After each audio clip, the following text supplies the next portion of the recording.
Now, I know y'all are used to seeing us on Saturday, but we are back on Thursday, right before the holiday season, on the Undisputed GOAT podcast with the big three, myself, Flash 22, and the great BRF Sports, live from Madison, Columbus, and the great state of Wisconsin. Man, how y'all doing today, bro? I'm Sorry doing about pretty that. good. No, doing pretty good. Can't complain. Work been going good so far. And no, I was telling you before I was letting you know before the show got underway. Family taking a little trip. We're going to Kissimmee, Florida next week. Leaving Sunday, coming back Thursday.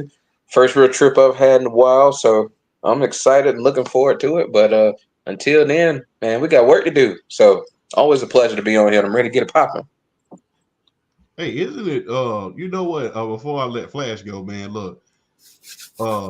Isn't it ironic that you're going on a trip during Christmas and doing a lot of 90s and the 80s movies when you see Chevy Chase and Tim Allen and all of those guys, all of those movies veered around a family trip, including Home Alone, stuff like that. I find that to be quite ironic. That's true, but the good thing is I don't see nobody getting left. There may be shenanigans, but that's neither here nor there. So we will anticipate when that time get here. We're live. Flash. How's it up there in the frozen tundra of Wisconsin? It's going well. It's a winter wonderland up here. It's been snowing hard all day, and the plows are out. And it took usually my drive home from work is 12 minutes, and it took 45. So because of the snow, so it's been interesting. But dog was outside playing in the snow. He likes the snow, and so does my kid. And it's one of those things about it. Like there's some bad things that come with the snow and everything in the weather, but there's also some good things too. So it's good. It's good. And it's not bitter cold either. It's a nice snow. So I'll take it. So is it true what y'all have to do up north when the wintertime get there? Y'all got to put them damn chains on your tires so that you can get through the snow. Oh, No. that's just a myth. No. I mean, some do. You do it. There is change for like your tires. Like I know, especially with semi truck drivers, like they'll use them up here in the north, and you do have them for cars. But now like tires have gotten so good that you can buy winter tires that are designed and made for it. And usually people either buy like all season tires or they'll put on normal tires during the spring and fall and summer, and then winter tires on in the winter. So just kind of depends. But no, people don't. No, I'm driving an old 2009 Hyundai Sonata right now, and I'm fine. I have no chains, and you just take your time. That's it. You just take your time, and especially if you don't have 4-wheel drive or all-wheel drive, you just take your time to just try to get home in one piece. That's it. Yes, indeed. Yes, indeed. Got to get home in one piece, man. Eyes, limbs, and eyesight, how we used to say in the desert, man. Because this world sometimes has no mercy. But I digress, man. Let's get into the big news of this week. And this especially affects us, BRF, man, because we are down here in the Peach State. We're down here in Falcon Country. The Georgia Bulldogs are in the playoffs. We got one more week today play. But right now, it's about this playoff push and what we're trying to do right this instance. So I got to let you go. I got to hear your thoughts, BRF. What are your thoughts about the benching of Kurt and Michael Penix Jr.'s debut? You have the floor. This was the absolute right decision. This should have happened. To be quite honest with you, this should have happened during the LA Chargers game. It should have happened then. But I mean, Raheem was being stubborn, and he was still kind of hoping. And honestly, I was hoping Kurt could pull through it too, because everybody's like trying to throw him under the bus the way he's played the last 4 games, and rightfully so. But we're not gonna just sit here and act like he wasn't one of the big contributors to the fact that we started 6-3, 17 touchdowns and 7 picks. So I mean, we're not gonna. And honestly, and after 6-3, he was at one point the runaway lock for comeback player of the year, in my opinion. And then these last 4 games, 1 touchdown, 9 interceptions. So So I mean, it's like well, last 5 games, 1 touchdown, 9 picks. So it's it's kind of one of those things where it's like you're watching the games and you don't know what's really going on with them because it's like, and I think ultimately I think it's just the injury coming back and it's kind of haunting his confidence because it's like the problems he was having early in the season as far as like not being able to plant off that back foot, not being able to drive, not being able to really throw guys open like he's very capable of doing. He wasn't doing it. And then on top of that, he was forcing every throw possible, and that led to a lot of the interceptions. So I think and Zach Robinson even came out and said that Kirk Cousins' turnovers and the issues that were plaguing him, he had to switch the game plan up to kind of mask the inefficiencies and mask all of the problems. So you hope with Michael Penix Jr.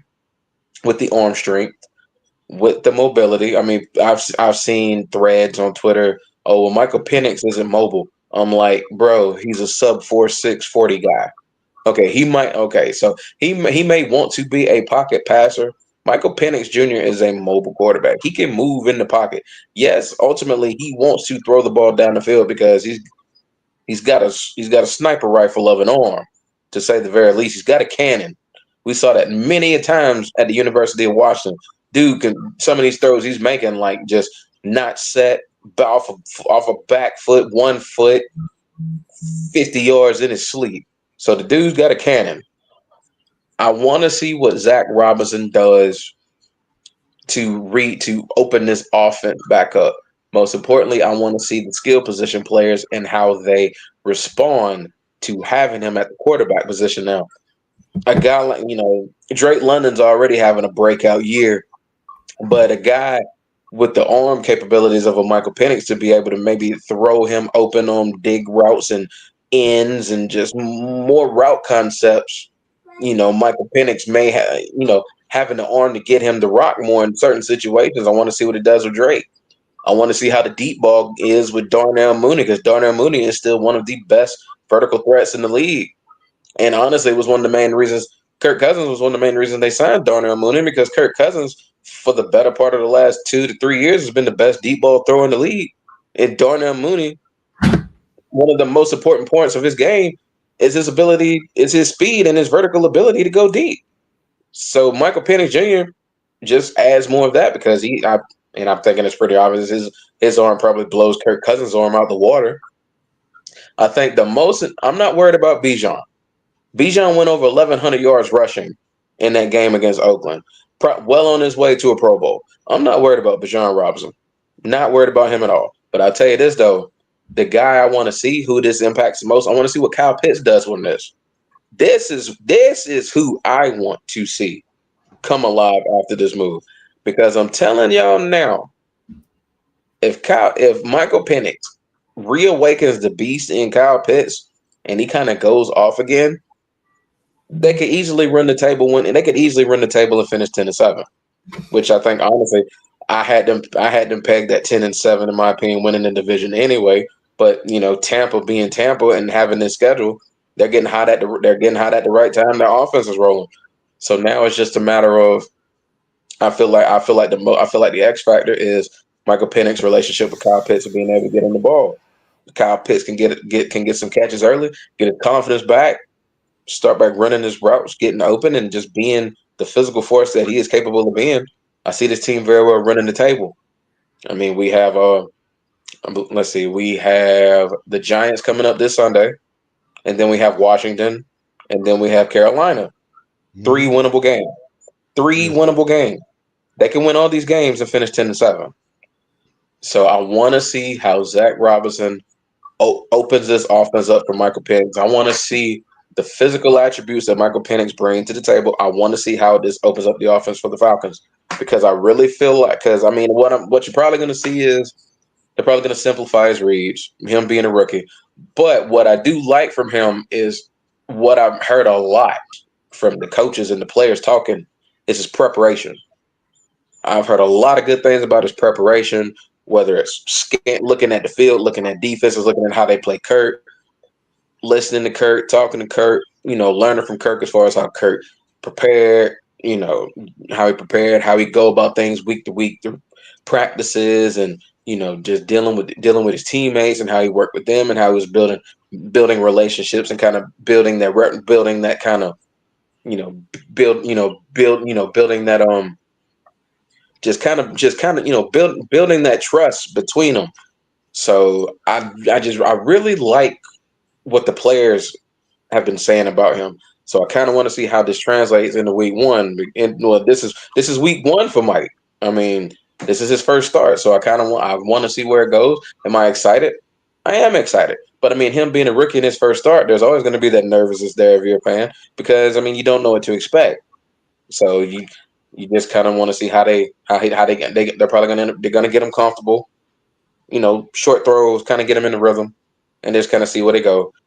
But all in all, I'm excited. I feel like this move should have been done. Really. To be quite honest with you, after that first half against the Chargers, they should have really considered it.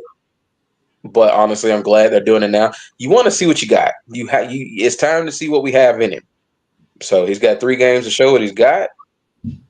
But I think it's all on Zach Robinson and what he's going to do to open up everything. Because I do think if Michael Penix is showing out in practice the way he has been, I think they're going to try to open this offense up, and we'll kind of see where it goes. But like I said, there's excitement, there's nervousness, but there's a lot of good anticipation. So I really want to see. I want to see what they go, and I want to see how this offense goes, because the first half against the Giants is going to tell me a lot as far as how this offense is about to run with Michael Penix. So I'm excited. And I'm excited. And I'm ready to see where it's going to go. Yes, indeed. Shout out to Brandon from the block every Monday and every Wednesday. Big shout out to the Throwdown and what he's doing, man. Hey, there's a lot of people part of the movement, and hey, Brandon from the block is one of them. Shout out to my main man from Columbus, Georgia, as well as he agrees. He agrees. So, hey, man, shout out to my main man, Big Ben. You know what it is. Flash, what do you think?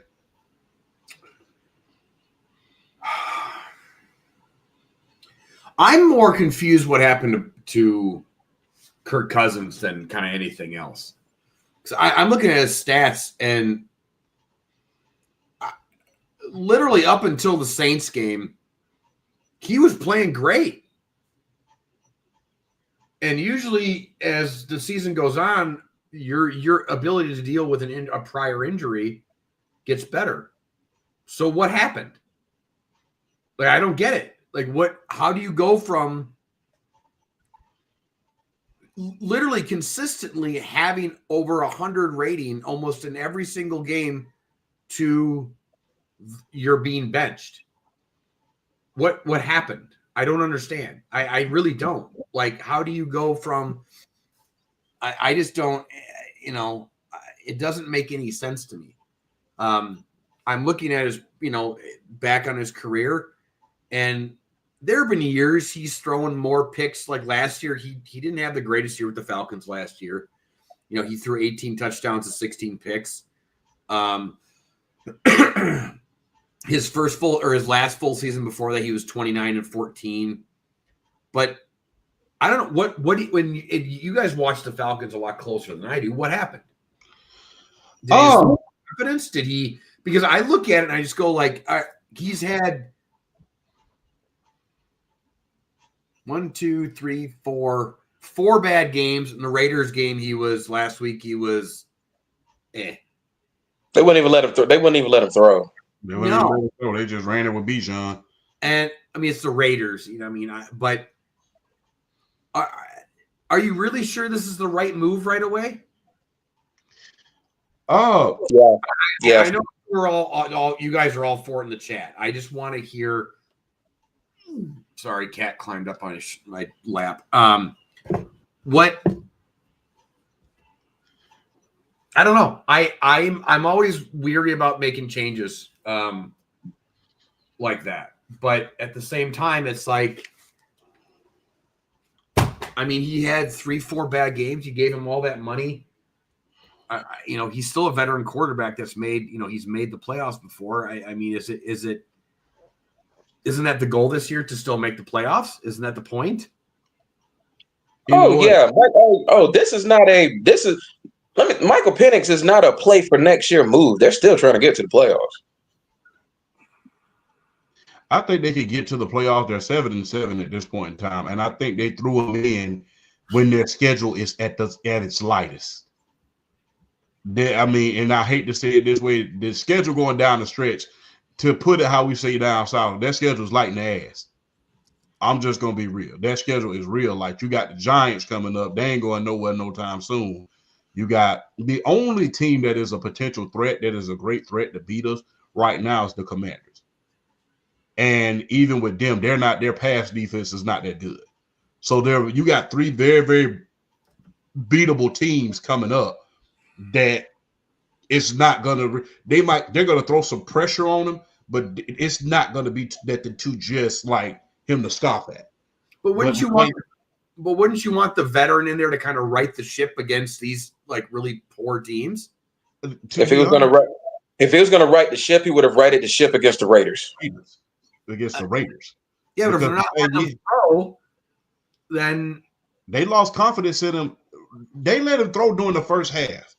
But once they started losing confidence in him because he wasn't making the right reads, he wasn't making the right reads. There was a lot of close calls, There's about 3 or 4 of those passes that should have been picks.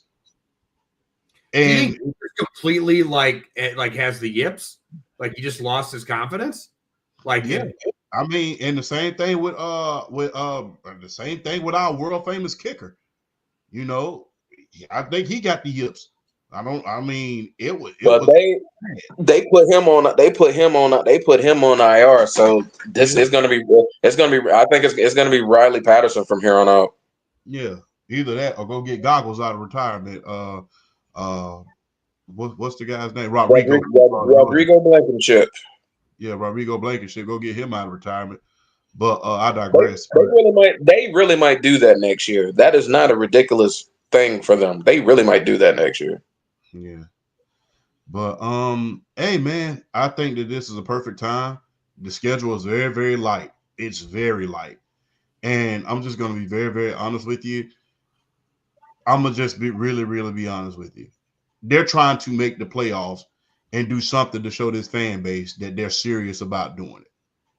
Because if they don't, that would have shown them, and us as well, us being fans, like, okay, you did all these moves in the offseason, but you really just pulled the wool over our eyes, and now you're about to let us down again. At least if something miraculous doesn't happen, you're able, okay, we were serious about trying to do something. But it's going to be interesting to see how it is going forward because, hey, if he gets released at this point, then if he gets released before June the 1st, it's a $65 million cap hit. Which they won't do. Which they won't do. They won't do it. I don't even think their only option right now is to trade him if anybody would trade for him. This is why I think Atlanta had so much criticism drafting Penix and signing Cousins. I think that because if you look at because right now, if I don't know, I just think if you were that high on Penix to play, you could have gotten some middle of the road quarterback that you didn't have to pay $180 million to basically do what Kirk Cousins did. Because this team is talented enough to basically have the record that they have now without Kirk Cousins. Like if you get a sign, I'm not saying I know he's retired now, but somebody to the Ryan Fitzpatrick type level, and then you didn't have to drop $180 million on him. And so I really do think that the front office, like they look like they have egg on their face right now. I think that's part of this. I mean, as much as making the right move to Penix now, that was the great thing about the Patriots and Bill Belichick. They always admitted their faults, and then they moved on. And so in that aspect, this is the right move. If they're done with Cousins or moving on with PENIX, then this is the right move, and then you move on. But I do think that signing Cousins to that much money and then drafting PENIX so high, I think still deserves the criticism that it originally got, especially now.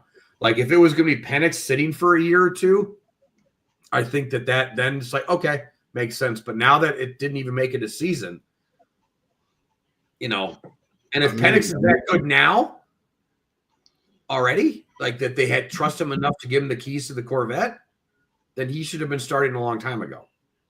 I don't think they was anxious to throw him out there and put the pressure on him immediately. My thing is, like I said, because that schedule, them first 4 games, that was no joke. He had to face the Eagles.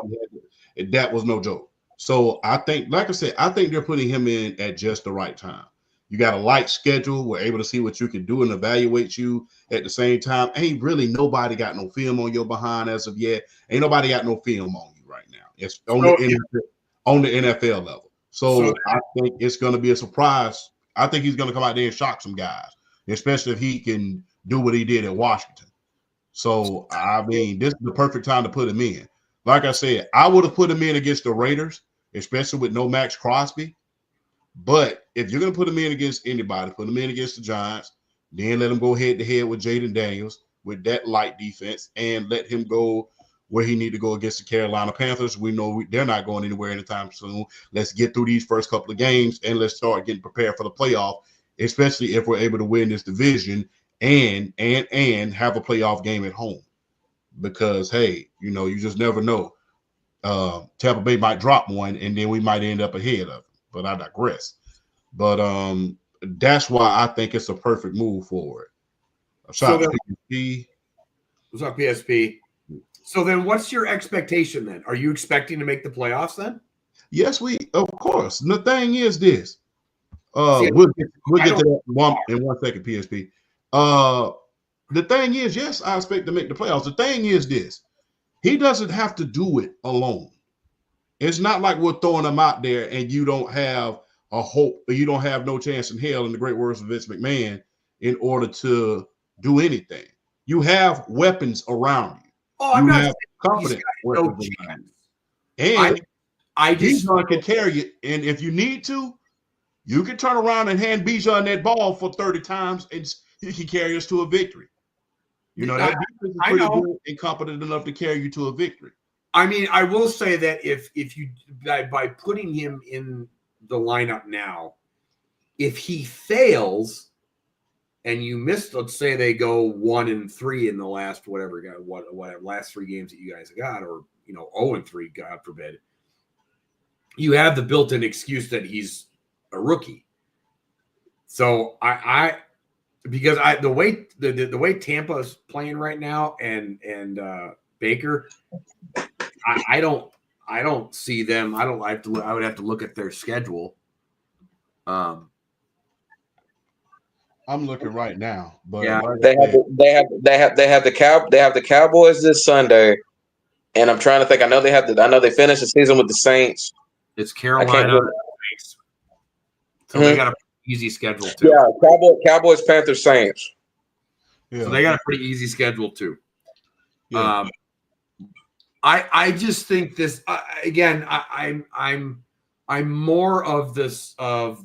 I'm more critical of giving Cousins all that money and doing this now. And I mean, I guess if you're going to do it, you do it now. I just, you're going to have to, they're going to have to trade him. You're going to have to find a trade partner. I don't know what the specifics of that contract is and how much the other team would take. I think I put something in the chat that where the they got to take half. They would take half or something. Yeah. So like, I'm trying to look at a team that would, I mean, that you could even if you release the guy and you have to end up releasing him or having him sit that bench, then guess what? There's a team on TV playing right now that did the same thing last year. Yeah, but you don't want, dude. You got a lot of young cats in that team that are going to get paid. You don't want all that dead money riding on that cat when that can go to re-signing a lot of this talent. Yeah, a lot of this talent, their contracts are not up as of yet. The only person who we really got to worry about right now, I will say, is Kyle Pitts. Everybody else is under contract for at least the next 2 to 3 years. Okay. And that dead money falls off, after 2026. So I'm really not worried about that one. Like I said, there's a team playing right now on television by the name of the Denver Broncos. They got hit for almost $100 million. They got over $100 million in a dead cap situation. Yeah, almost 80 mil, and look at where they are now. So I mean, I actually think there's a great trade partner in the Giants. That would be my first team I would call and be like, hey, can you throw us a 6th round draft pick for Kirk Cousins? Yeah, take him off our hands. Because the Giants are going to draft a quarterback next year. And unless they want to start him day one, Kurt has moved into the Ryan Fitzpatrick realm of his career now, or era of his career. So if you did that with them, or if the Jets get rid of Rodgers and they draft a quarterback, that would be another possibility.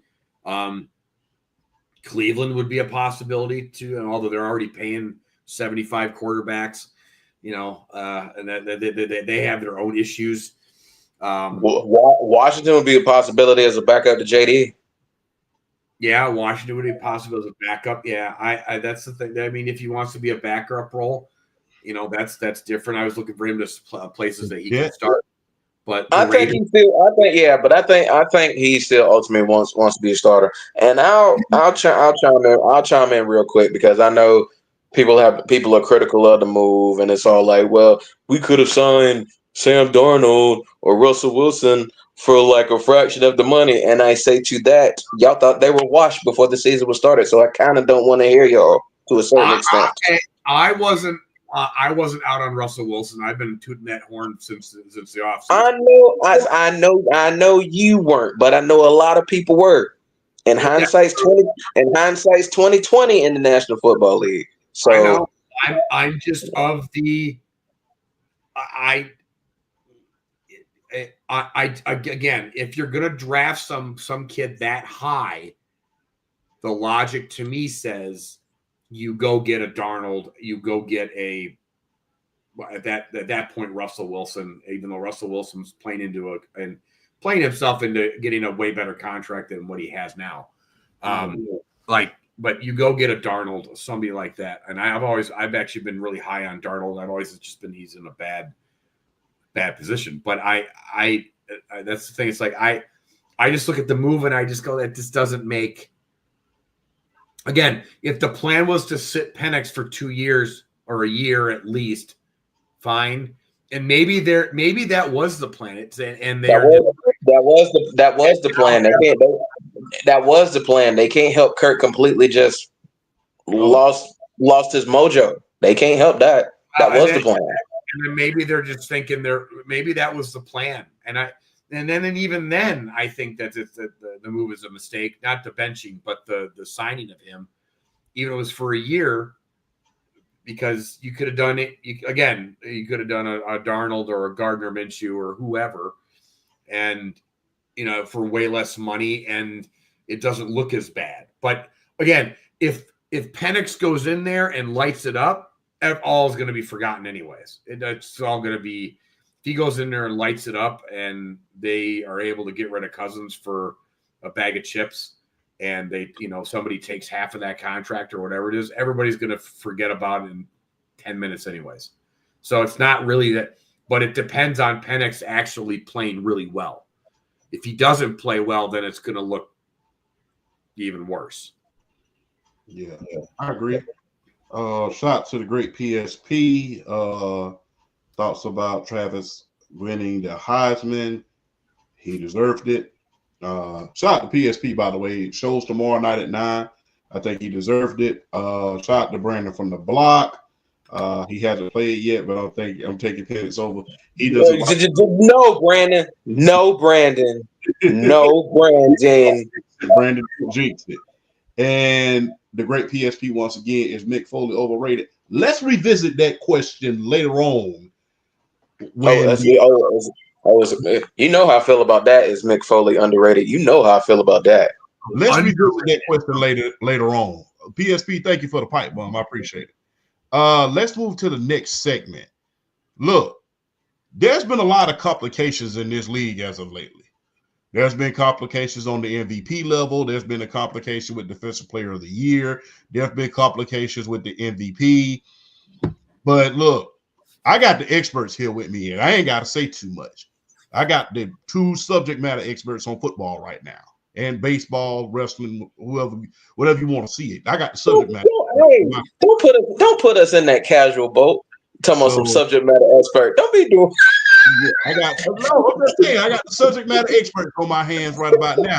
So I'm gonna ask y'all. We're gonna start with the Great Flash from Wisconsin, since it's snowing up there. Which is gonna be more complicated in order to pick the Rookie of the Year or the MVP? Flash, you have the floor.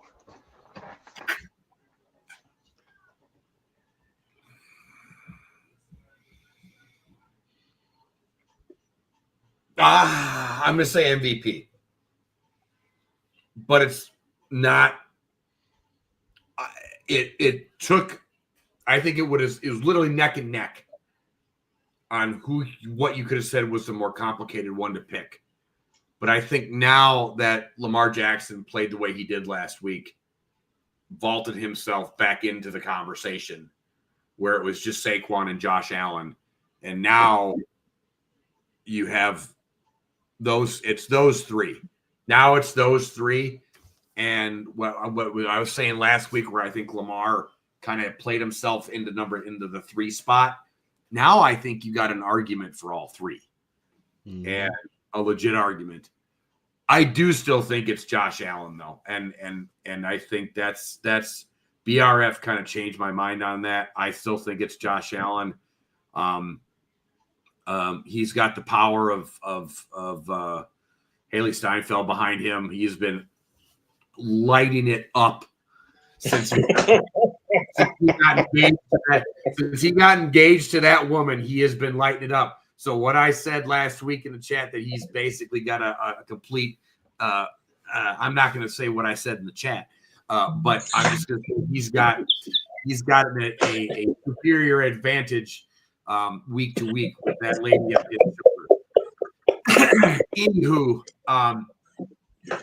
but I look at what he's been doing all year, but I right now I think the MVP is a little bit more difficult to pick, because you can make a really solid case for all three. When you look at the rookie, it's basically between two. It's Bo Nix and Jaden Daniels. I do love the fact that you brought Brock Bowers into that conversation. I think he deserves to be in the conversation. I just don't think it's as solid of a conversation as the 3 MVP candidates on the other side. But I do believe he deserves votes, absolutely. So I think it's MVP after last week that it's way more complicated to pick. And honestly, I wouldn't be upset with any of them. I think I'd be a little bit more upset with Lamar because I have a little bit of Lamar fatigue. And I wouldn't mind seeing a running back get it. We haven't seen a running back get MVP since what? Adrian Peterson. So we haven't seen that in a while. And Josh Allen is like living the dream. So I kind of want, and everybody expecting him to fail this year too. And so I wouldn't mind seeing that either. So I between him and Saquon, I'm okay with either. But yeah, I think MVP is a little bit more complicated to pick. In fact, I think a lot more complicated to pick. I think this is going to be, the closest MVP race since the McNair-Payton shared one, and then the Favre-Barry Sanders shared one. I think it's going to be that close. I think we see our first share in a long, and since that was my next question. Could we possibly see a shared MVP? I think so. I think you could see a shared MVP for the first time since McNair and Manning in 2000 or not 2003. 2003. Yeah. Yeah, I'll never forget that because I was so proud of McNair for winning that because he had the highest passer rating in, I think, next to Steve Young in history doing that. I mean, yeah. And he, I know it's not the numbers that you will see nowadays, but back then, 27 touchdowns and only like 7 picks was considered like grand back in them days. So well, that he was a different type of, like, he wasn't the guy that was throwing 40 touchdown passes a year, but that there was no question that year that if the Titans didn't have him, they're not what they were. There was no question. No. That if they had any other quarterback than him, they never would have. God rest that man's soul. But that was one of the best MVP years I've seen, and one of the oddest. And I don't mean that in a bad way. I mean that in a good way, because normally a season like McNair's doesn't get that recognition, and it did that year. And that's always I was a big McNair fan. I loved him.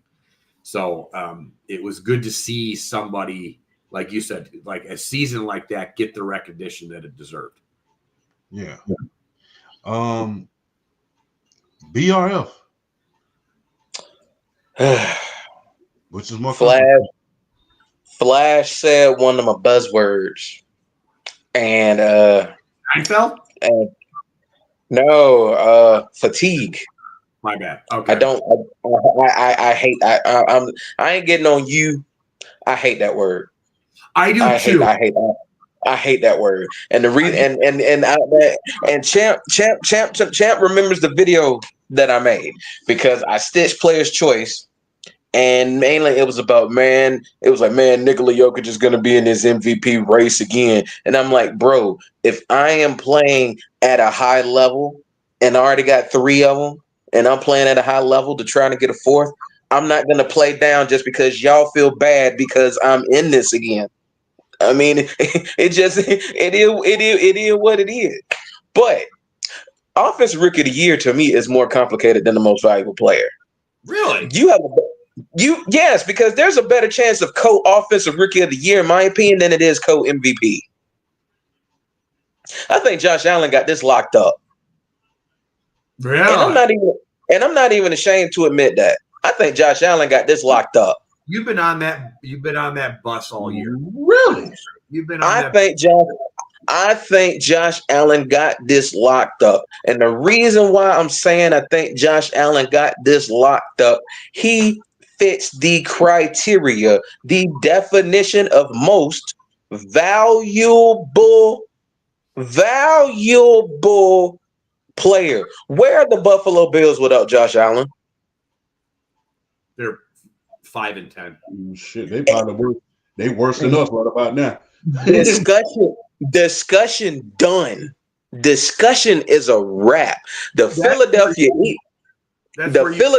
Eagles just made the playoff the year before with DeAndre Swift as their running back.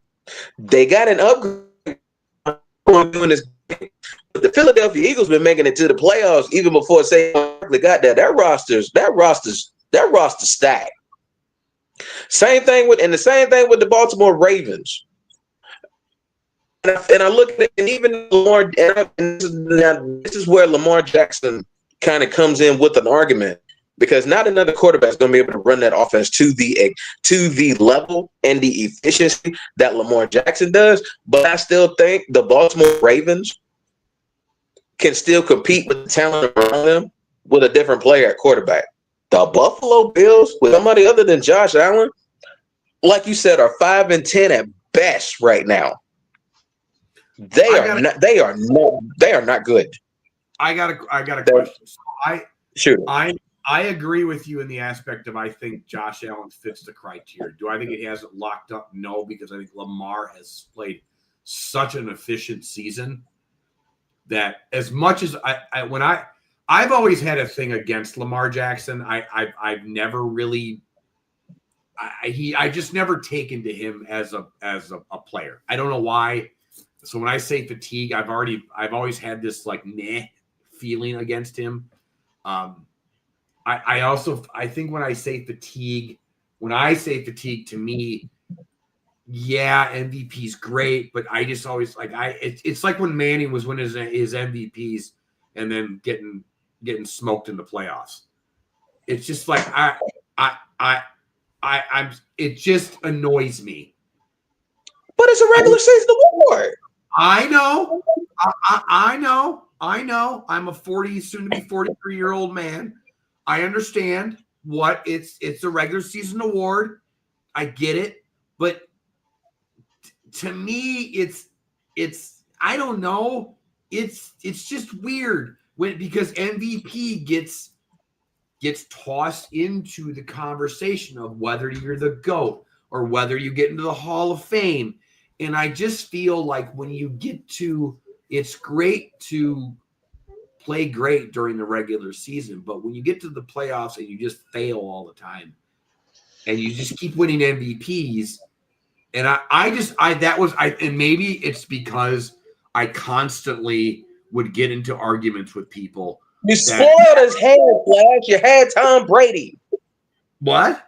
You spoiled his head. You had Tom Brady. Well, no, but okay, prior to Brady, where everybody finally just like gave in and said, yeah, okay, fine, he's the best ever.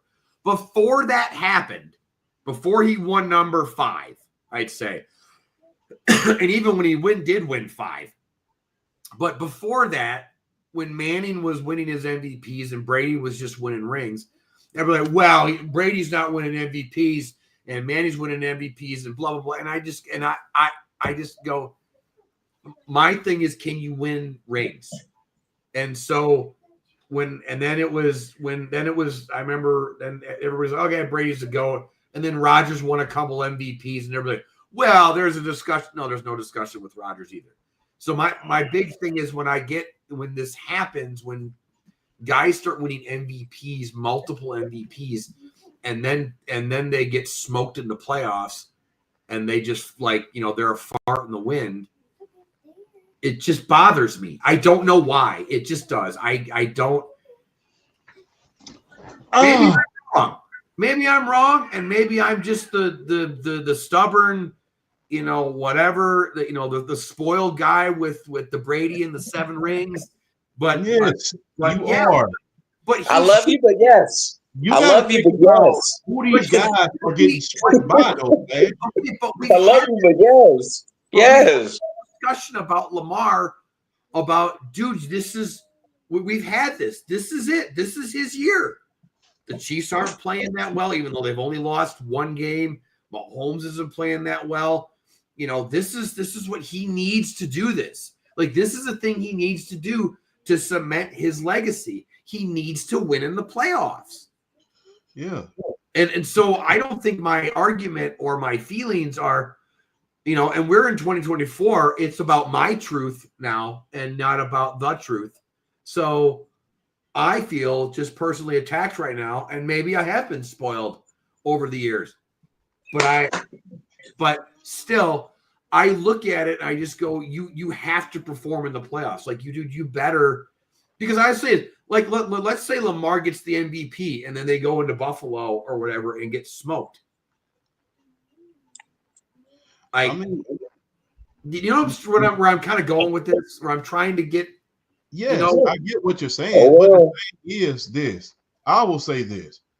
When Peyton Manning was losing, I always say this. Look, I don't hold it against you if you lose against the damn Super Titans. I'm not going to get mad at Hercules if he gets beat by the damn Titans. I'm not going to get mad at that. If you're Lamar Jackson and you get smoked by a guy who's considered top 3 all time already, and he's only 27 years old, I'm not mad at that. When I look at Peyton Manning, in hindsight is 2020 in the NFL. When I look at Peyton Manning, I look at who he was losing to. He wasn't losing to a scrub. He was losing to the greatest of all time when he was losing in those AFC championships. I think he only lost twice against another team. And that was Steve McNair, I think, in 1999. And he lost against the Jets in 2000 because of that idiot Jim Moore, Mr. Playoffs himself. They lost to Pittsburgh too. Yeah, they lost to Pittsburgh. Yeah, on the Super Bowl, on their Super Bowl run.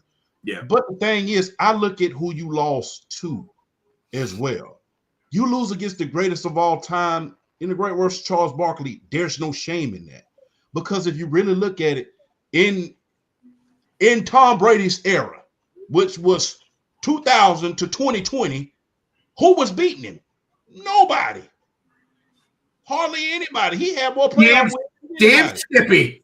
And then now it seems like that Patriot magic. He just said, okay, Patrick Mahomes, I'm tired of this shit. I'm finna go commentating on teams. Here, you had a magic now. Now it's like Patrick Mahomes grabbed that baton and took it, and now can't nobody beat him. And everybody's saying, well, he can't win the playoff. Well, hell, who is? I mean, who is winning the playoff? The last person to beat Mahomes was Joe Burrow. Well, and yeah, so was the Burrow only and two people Brady, in this era to beat Patrick Mahomes is Tom Brady and Joe Burrow. So you got the greatest of all time and a team that just so happened to get there. So when people say, well, he's not winning the playoff, neither did Josh Allen, neither is Justin Herbert, neither did C.J. Stroud, neither did anybody else. So what are we talking about here? Only person who's winning every damn year is Mr. Kermit the Frog. So what are we talking about here? God, what champ? I mean, God, Mr. Ketchup on his eggs.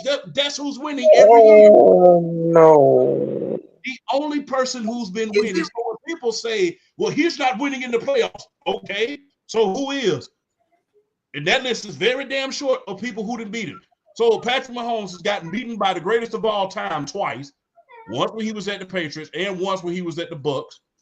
And he got beat by Joe Burrow. So who else is beating him? Josh Allen has beaten him. Not in the playoff. Justin Herbert ain't beaten him. Nobody has beaten him. So when people start breaking up playoff losses, no, I know. I think because I know not you necessarily. I think that's my problem with this. I know what's coming. But when people bring that up, I'm looking at him like Josh Allen ain't beat Patrick Mahomes. What the hell are we talking about? Because this is my problem. I know what's coming. Mr. Kermit the Frog, the dirty Q-tip, is coming just to clean out everybody. He's had a really crappy year, and he's going to come out, and he's just everybody's going to be. It's the weirdest thing that they have completely forgotten about. Like everybody's kind of forgotten about the Chiefs. And I don't think people have forgotten about them. I just think that they're not. I'm thinking, look, the same thing that happened with them, the same thing that happened with your Patriots, is happening to them right about now. Yeah. I've seen the underdog. You was the underdog them first 3 Super Bowls. Now everybody hates your ass. Yeah. Now everybody hates you. I'm tired of them. I don't want to see I've seen this. I've seen this before. I know how this plays out. I know this. Everybody's getting like, ooh, Lamar Jackson looks all pretty, and look at his season. And then it's like, ooh, look at Josh Allen. Look what he's getting engaged to Haley Steinfeld and stuff. And look at Saquon backwards hurdling people. And then all of a sudden, and it's not going to matter in the end. You know why? Because Mr. Kermit the Frog is going to come in and just fucking, sorry, dropped an F-bomb, but he's just going to, it's going to happen.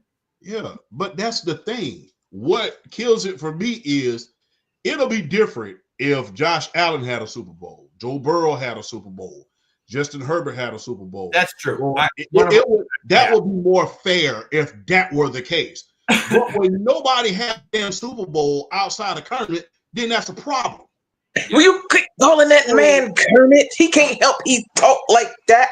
No, he can help that hair though. He can help that damn ramen noodles he got roaring around that damn hair, that chicken flavor. That man got a $500 million country. I don't think he give a damn about what any of us say about his health. I don't think he cares. That damn chicken flavor in his head, I don't think that man care about what we say about his health. That man got 500 million really reason why he just looking at us and laughing, talking about his health and his voice. He don't care.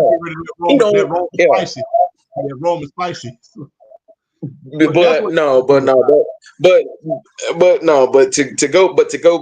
back. No, like guys, hold on. I just give me about like 10. I have a dad crisis, so I'll be back in like 10 minutes. Okay. All right. oh, okay. All right. Let's keep it moving without the our co-host. We'll have Flash rejoin us in a second. But that's what kills me about the whole Lamar Jackson and who's better argument. It's like, okay, he hasn't won in the playoffs. Okay, who has? I mean, you could bring up records all you want to, but the thing is, the expectation for these guys now, especially as they're entering the peak of their career, their expectation is to win Super Bowls. So the thing is, when people start talking about, oh yeah, he hasn't won in the playoffs. Okay, neither Joe Burrow won once. He's only been healthy like 2 seasons. He's only been healthy 2 seasons. Let's just keep it all. Like, it's like you look at all the teams and you look at all of the active quarterbacks that have won championships. That's Patrick Mahomes. That's Matthew Stafford. That's Aaron Rodgers. And that's it. And Russell Wilson. And I think that's I think that's it. That's it. So when people talk about it's dumb. You can't, oh man, he's not winning in the playoffs. There are 4 active quarterbacks that have won championships right now. Y'all can kind of miss me with that a little bit. Yeah, but now I know I talked about the MVP, but I wanted to kind of speak on the offensive rookie of the year too. The reason why I think there's a better shot that there's a co-offensive rookie of the year than there is a co-MVP, because I'm looking at what Bo Nix and I'm looking at what Jaden Daniels are doing. It's going to be hard to say who was better than who, especially if they both make the playoffs. And then whether people want to admit it or not, I'm sorry, if Brock Bowers goes out here and sets records as far as like receiving yardage at tight end and receptions at tight end, and he gets a few more touchdowns, say his double-digit touchdowns as a tight end. I mean, granted, yeah, he played for the Raiders, but I feel like with the offensive rookie of the year, winning doesn't matter as much with the offensive rookie of the year. It just so happens you have Bo Nix and Jaden Daniels who are leading their teams on playoff runs. You just happen to have 2 quarterbacks leading their teams on playoff runs.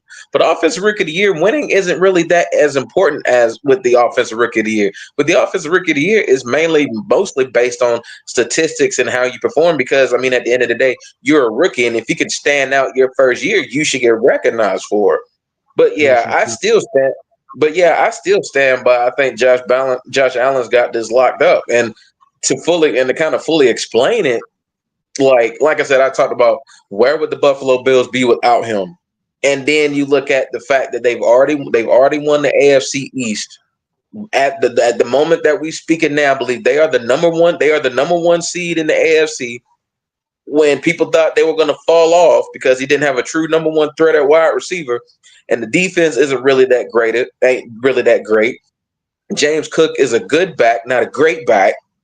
So it's like, what is Josh Allen going to do? And Josh Allen has just gone out there and has politely just led the Buffalo Bills.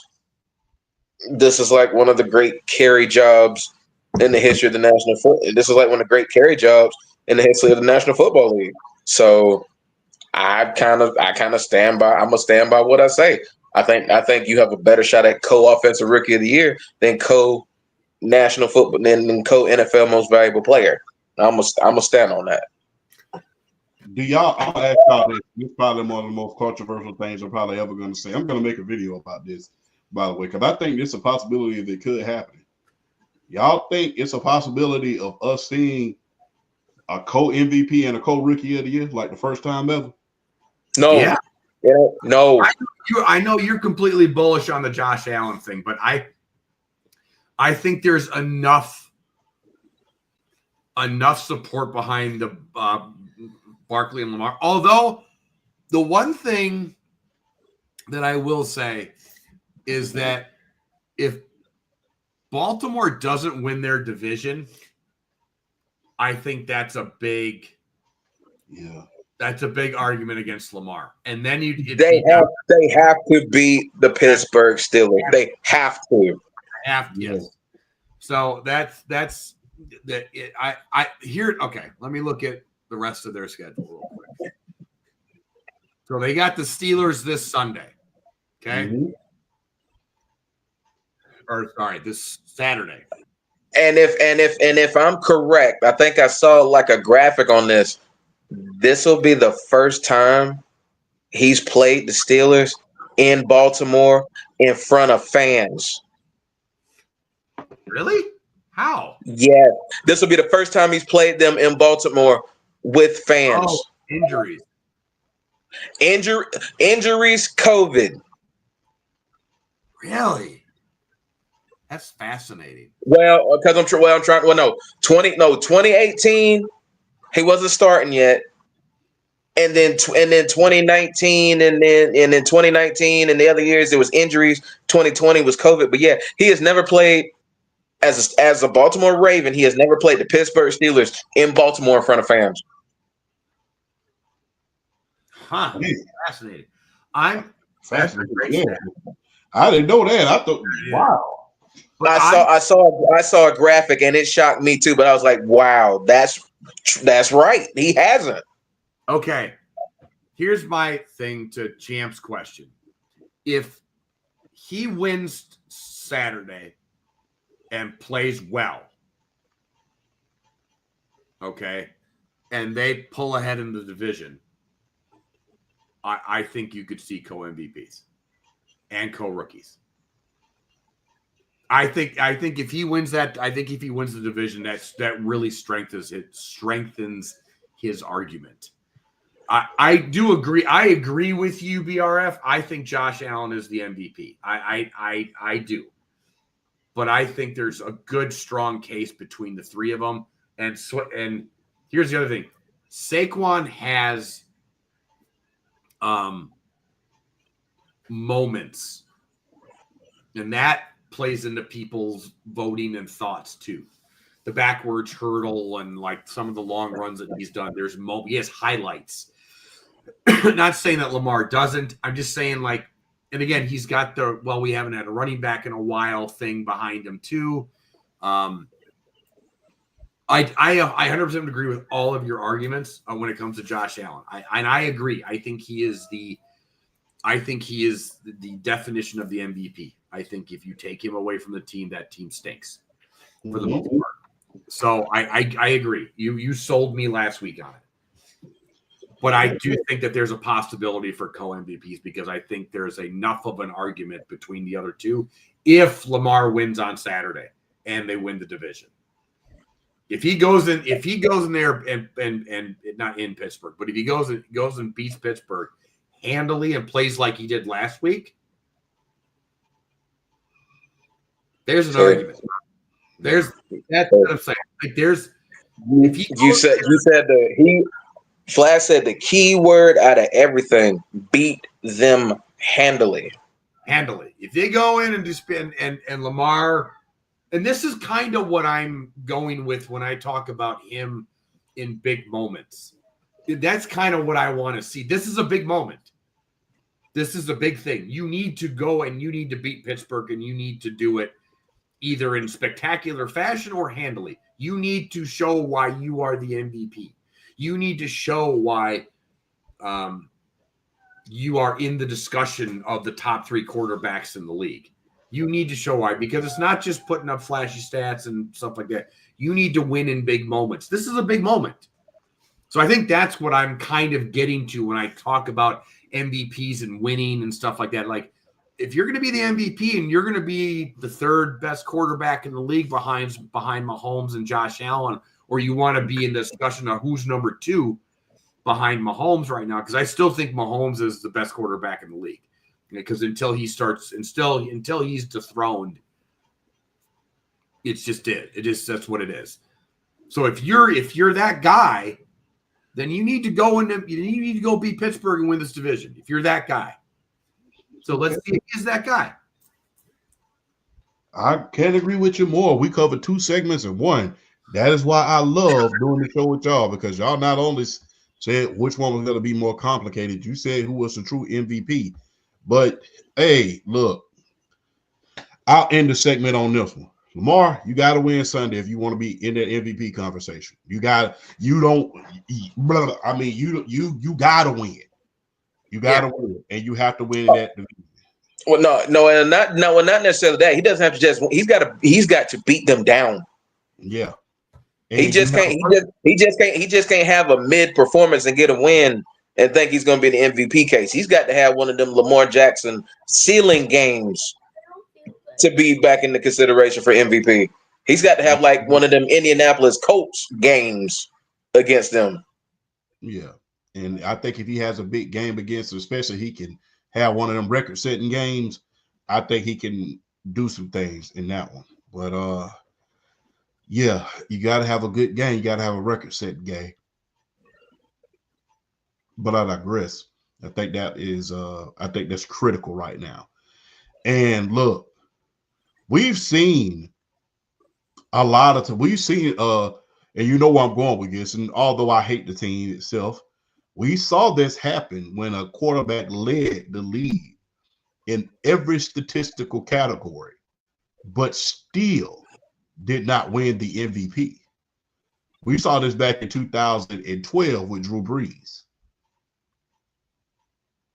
I mean, when you're talking about an incredible year, I don't think that year will ever be matched. He led the league in every statistical category. He had over 5,000 yards, over 48 touchdowns, led the league in completion percentage and everything, and still did not win the MVP. That, to this day, I understand what people will say. You know, Aaron Rodgers was on fire that year, but if it was ever a year that I was just said, hey, Drew would have deserved that, it was that year, because that year he set the record book on fire. Granted, you know, Aaron Rodgers had the better record. That was the 15-1 year, but Drew Brees was the second seed at 13-3, and he was lighting it up. And that was the only time I could really truly say that was an injustice, in my humble opinion. But we will move on to the next segment. I got to ask y'all this, and I think I know Flash's answer, but I'm going to ask anyway. Who is the true best team in the NFC at this time? The Eagles or Detroit? I would have said Detroit, but now I think it's the Eagles. I think the injuries are starting to pile up in Detroit. Yeah. I think it's going to be, unfortunately, their downfall. Now they just lost David Montgomery for the year.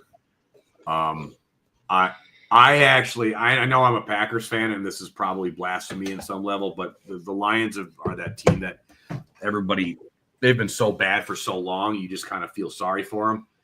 And if they lose in the playoffs because of these injuries and they keep losing guys, I feel genuinely bad because I really like this football team. But right now, I'd have to say it's Philly. I just do. I think the injuries are starting to pile up, and as much as I want to say Detroit, and they're still winning games, I just think it's the Eagles. They're healthy. They've been consistent all year. Yeah, I think it's Philly. As much as I don't want to say that, it's Philly. BRL.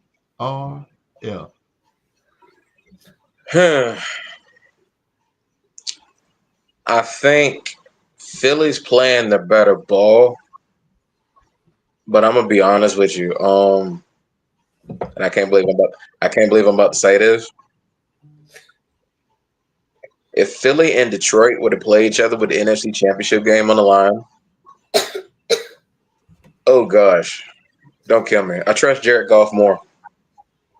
I trust Jared Goff more than I do Jalen Hurts. I really do, because for some reason, like when the Eagles go up against like really really explosive offenses, and you're asking Jalen Hurts to try to match the other quarterback, he don't always come through.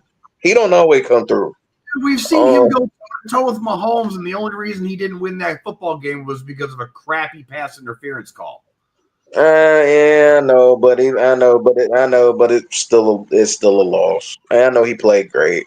But that's one. He's had bad games against explosive offensive teams where he made dumb decisions and turned the ball over. He has. I don't know about so far as to say you trust Jared Goff more than him.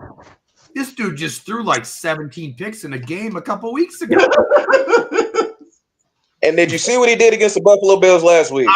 Yeah, he played great. I'm not saying he's not capable. I'm just saying if you are asking me who do I trust more in a playoff game, I'm going to side with the dude that played better than Mahomes, even though he lost. Just saying. I am all about this I am all about this Detroit team. They're very old school. I love the way Dan Campbell coaches. I love that they play smash mouth. Got Champ over here doing his makeup. I love how they do. I love how they're smash mouth. They're borderline dirty, which I kind of like. It's real old school, 70s, 80s, 90s ball. But I think it's the injuries that are starting to pile up. But man, really, you trust Jared Goff? But why? Because I guess that's because I trust Ben Johnson too. That argument. I love me some Ben Johnson when it comes to devising schemes against particular defenses. And I think Ben Johnson would put Jared Goff in such an advantageous situation, even without David Montgomery. I would still pick Detroit to beat Philly in the NFC Championship game. I really still would. And Philly, and here's the thing though, Philly's playing. I think with Philly, the way the defense has been playing, it's kind of like I'm torn because the defenses was really stepped up for the Eagles as of late. I'm torn, but I don't know. It's just one of those things where it's like, I think honestly though, it's just who gets the 1 seed. I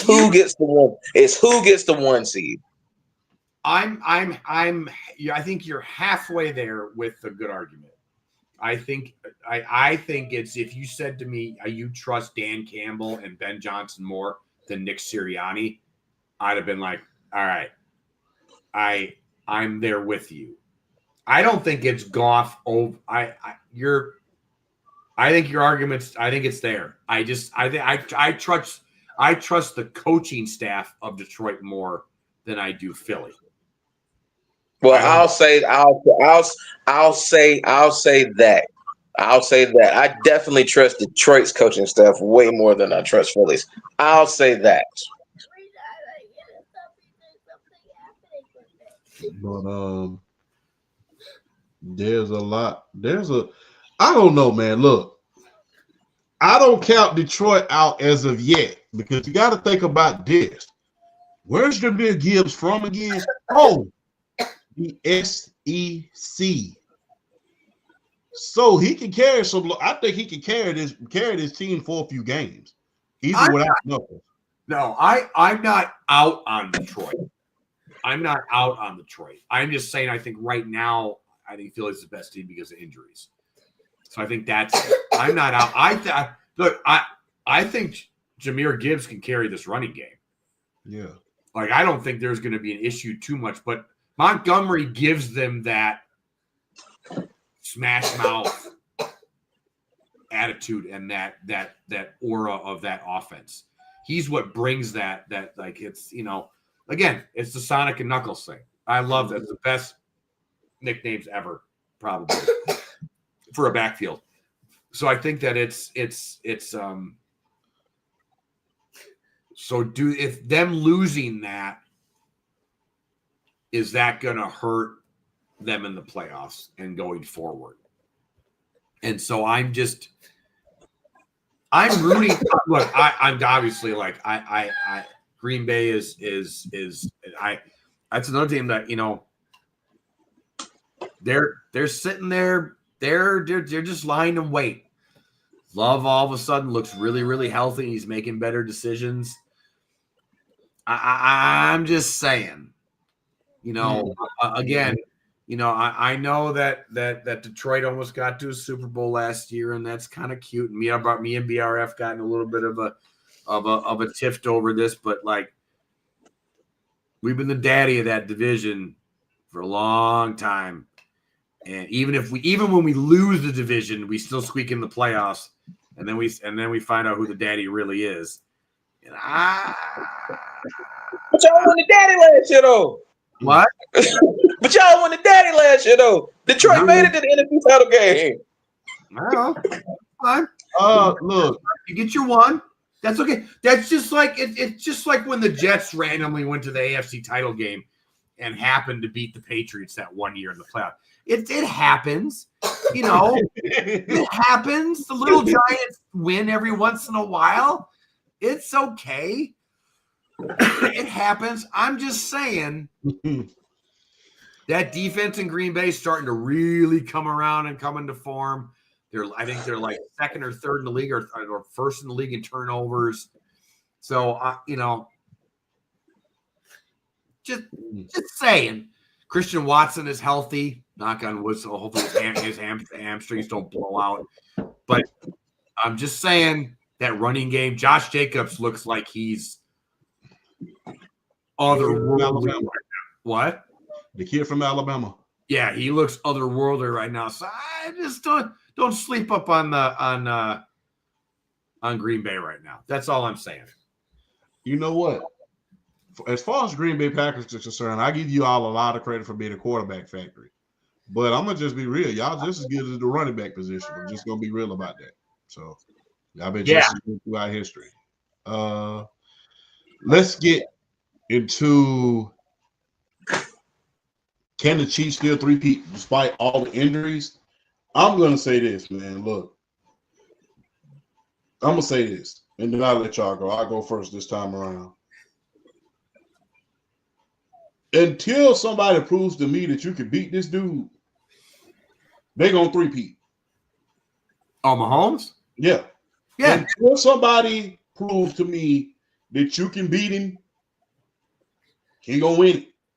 And in almost a year from now, we're going to have to start having, I think in about 2 more months, there are going to be some other conversations brought up when they three-peat. Because like I said, until somebody proves to me that you can knock the king off the mountain and behead him, then they go, because if there was any year that they were just going to fall off the map, it was going to be this year. But we heard that last year too. No, Kelsey's not healthy.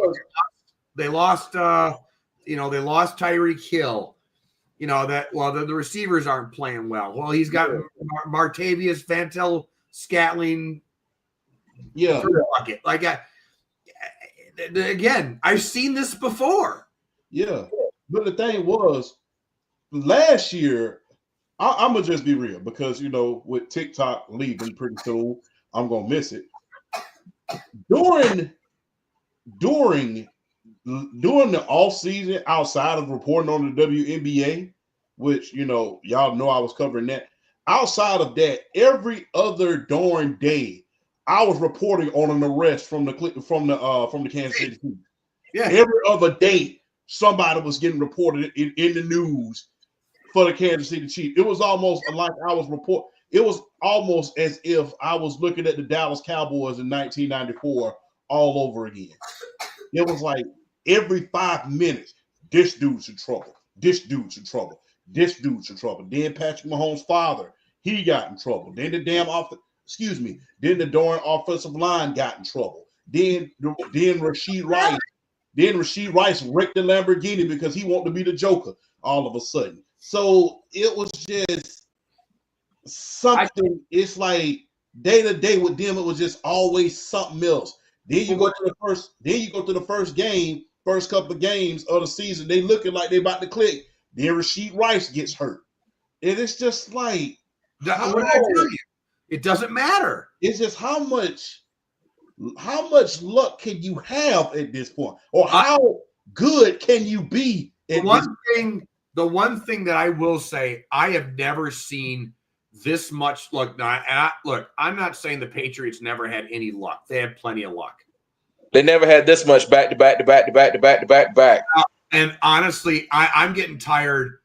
I'm getting tired of the refs with this Chiefs team, and I think everybody's getting that's the one thing, because you watch their offensive line and their tackles, they're allowed to basically false start every single play, and they're lining up like way farther off the guards than any other team is allowed. And it's getting really annoying to see every single week.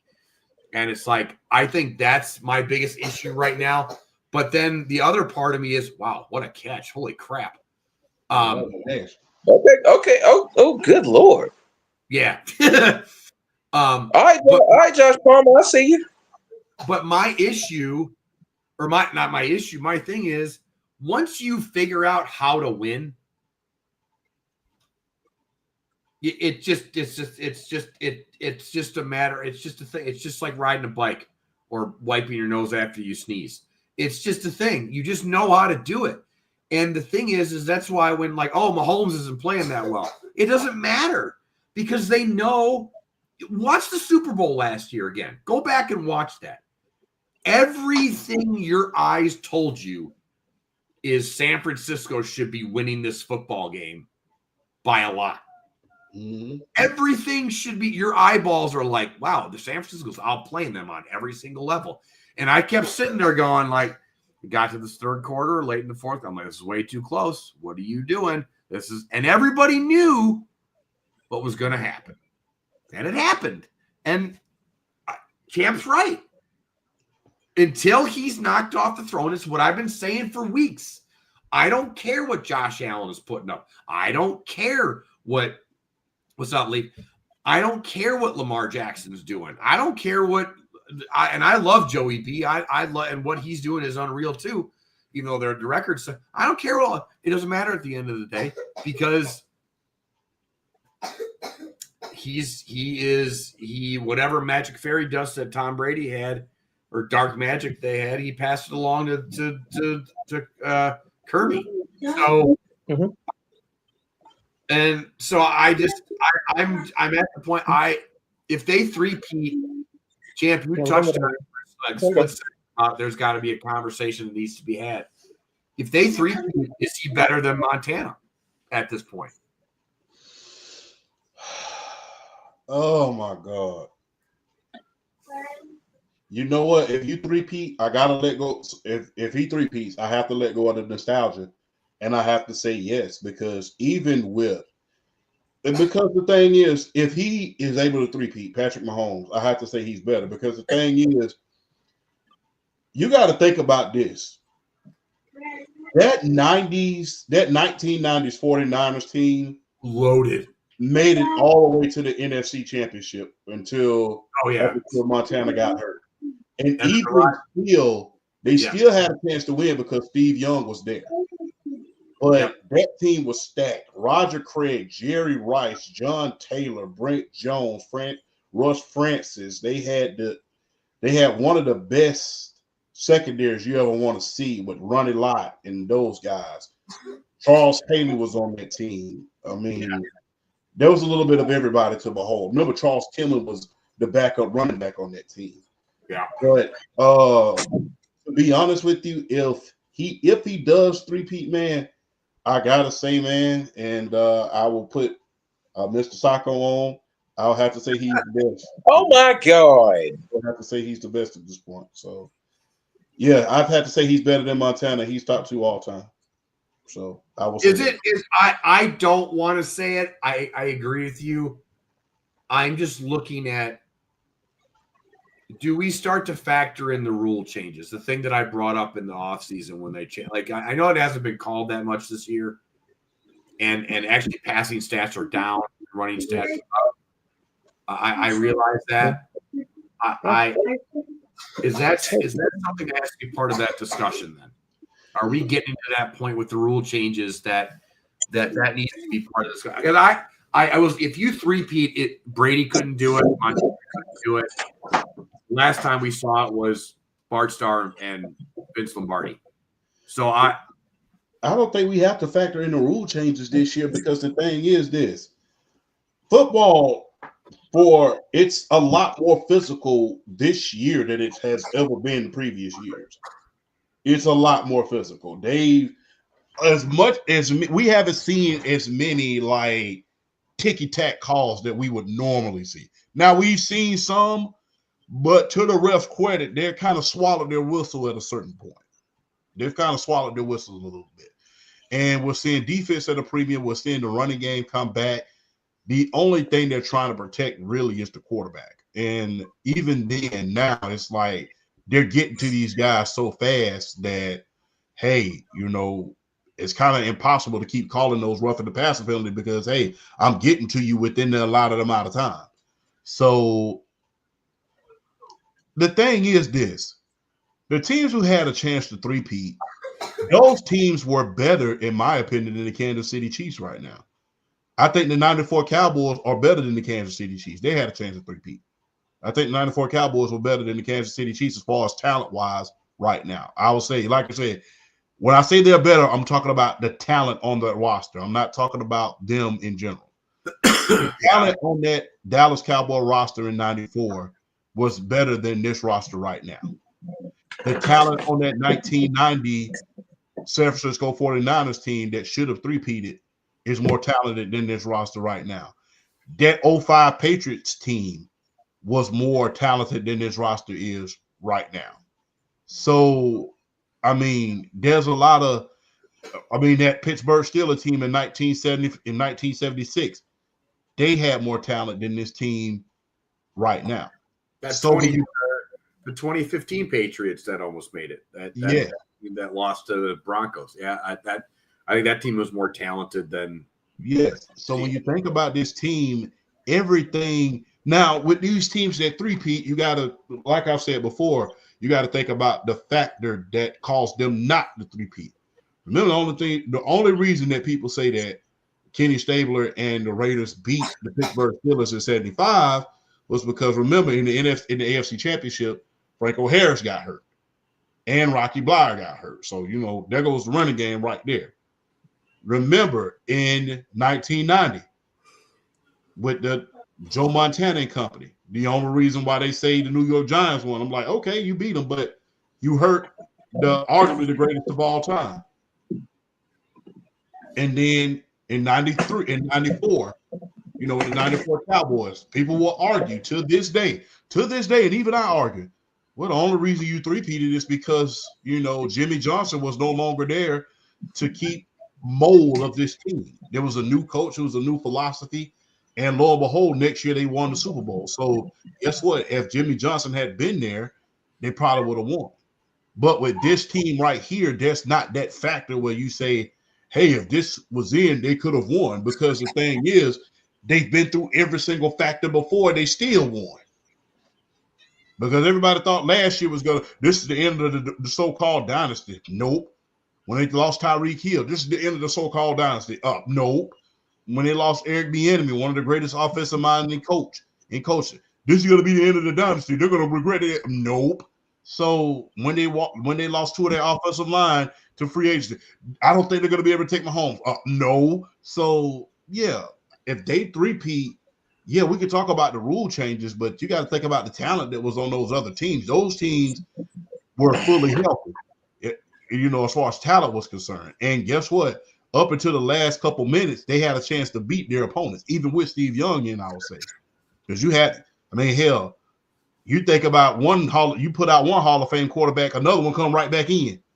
So then my question would be then, when you look at the league of what Montana had to go against and Brady had to go against, does Mahomes have a lesser quality of a league than what those guys had? No. I think so. No. Well, no, because the thing is, he had to be a road warrior last year. Yeah, but look at the quarterbacks that Brady had to go against. All of them are basically in the top 10. Well, you got to look at he just beat last year in the NFC Championship. Patrick Mahomes beat statistically the greatest defense of all time. Statistically, I would say they led the league in every statistical category and set every record. They broke the sack record, they broke the points record, they broke the passing. They was ranked 1 in every little thing. Then on top of that, you beat the league MVP. Okay, I know. Then on top of that, you go on the road in Buffalo, beat Josh Allen.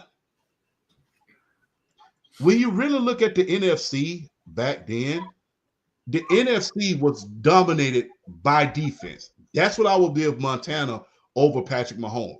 He played the better defenses. That's what I'm saying, though. So but then, as far as quarterback caliber, guys who can match you, I have to give that to Mahomes.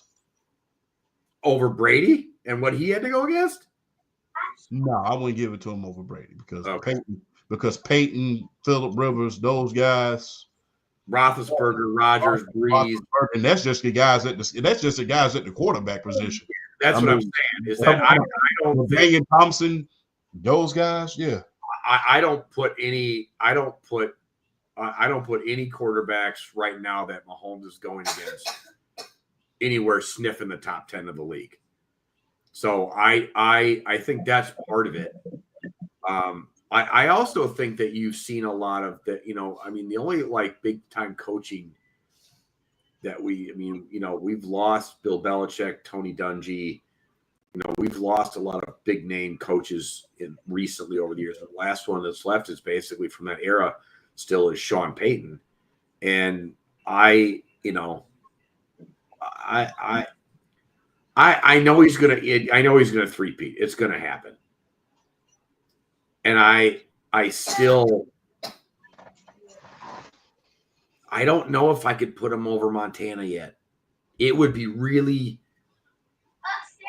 for me, for Brady to clear Montana, even for me, and I love Brady. I love Montana too. He had to get to 5. And he won 5 in one of the most epic fashions of all time. And that finally cleared him over Montana. And I just think to pass those guys, to pass Montana or Brady, you got to clear them. Like it's like not even where it's like a slight argument. It's like the Jordan thing. To even get over that hump, you got to clear them. Like pole vault over them by like 30 feet because they're so great. But yeah, I think you're right though. At the end of the day, I think it is just going to be Mahomes three-peating, and then we're going to have to watch Taylor Swift again, and it's going to be annoying. It's going to be so annoying, and I'm going to hate it. I mean, if it makes you feel any better, man, hey, we got Beyonce performing on Christmas. If that makes you feel any better. What'd you say?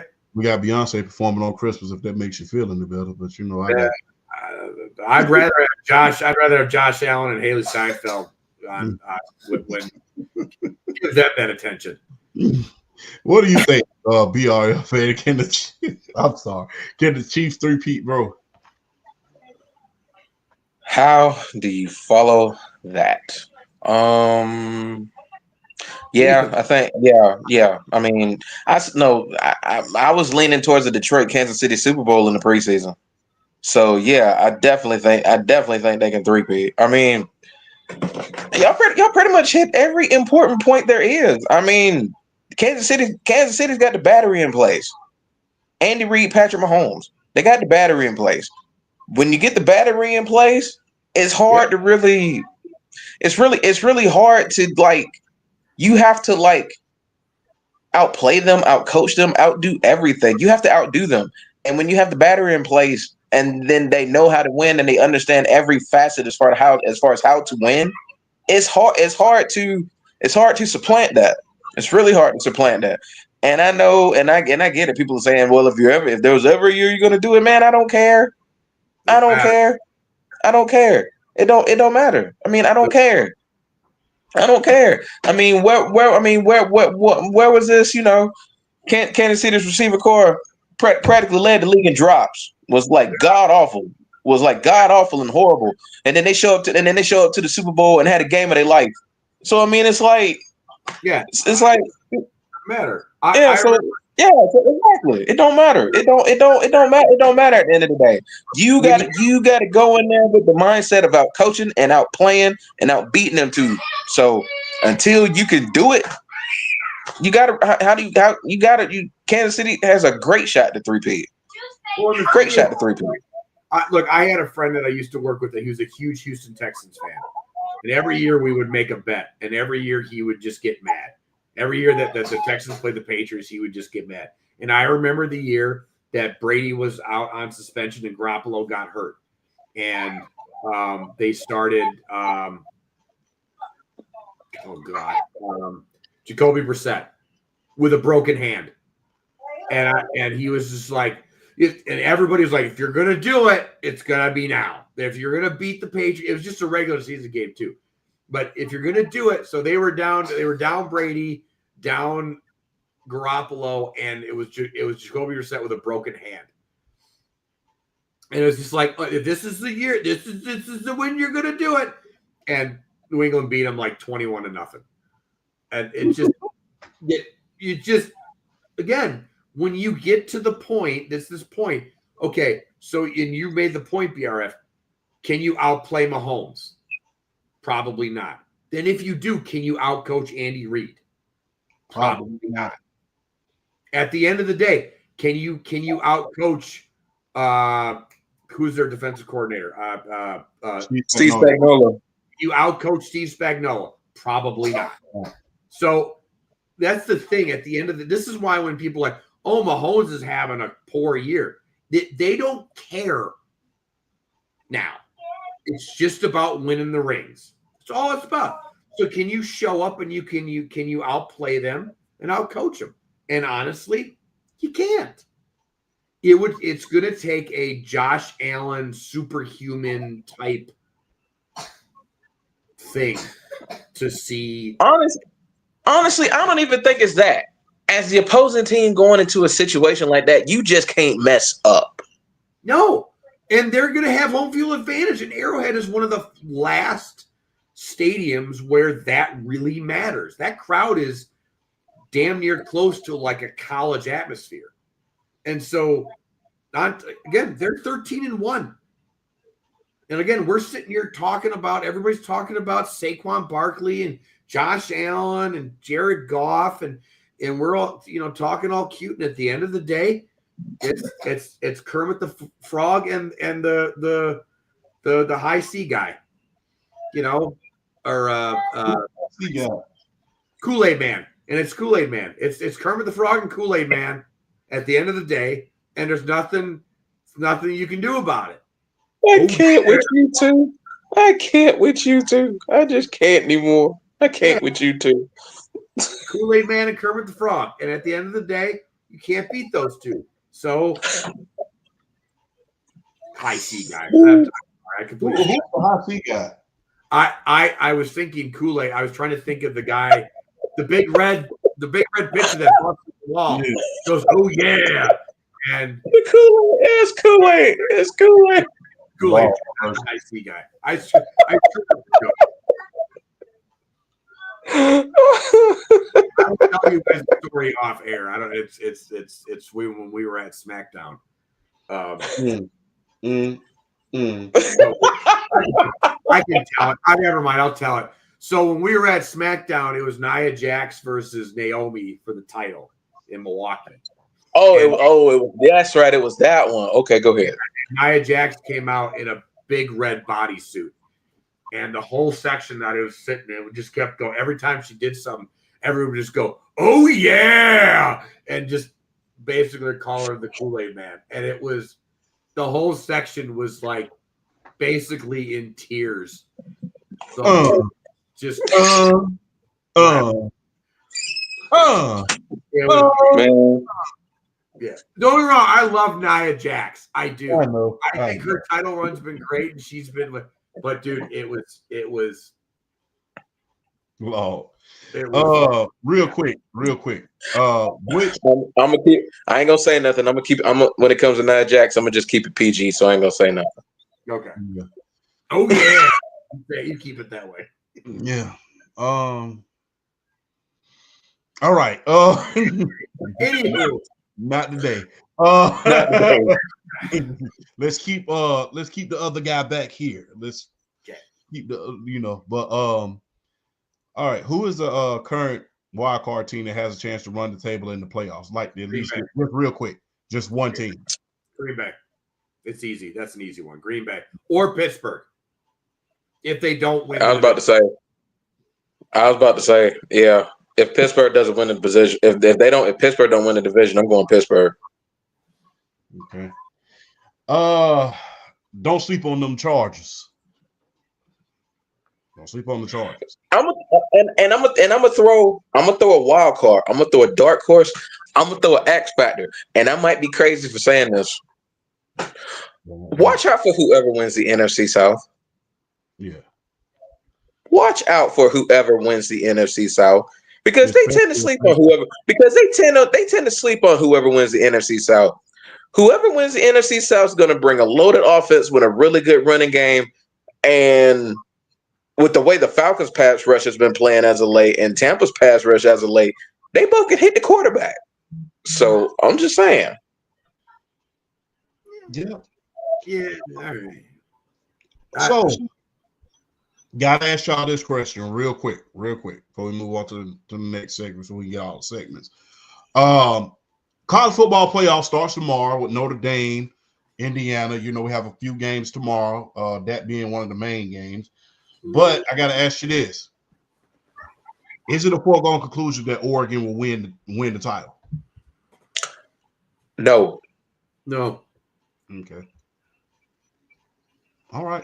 I don't even think they win the title. I think it's Ohio State. That was my prediction. I think it's Georgia. I think Georgia's the most battle-tested team coming up in here. I think it's Georgia. Yeah. Speaking of Georgia, we don't have our quarterback anymore, so I'm scared. Georgia's not, but Georgia's not scared of these moments, and that's what it's about. Come playoff time, Georgia's not scared of this. Plus, ain't no Alabama in the playoffs. So I was so gonna make an Alabama joke. I was gonna say Alabama's not scared of the. Oh, that's right. Yeah, plus Alabama ain't in the playoff. We ain't got to worry about them sneaking up on us.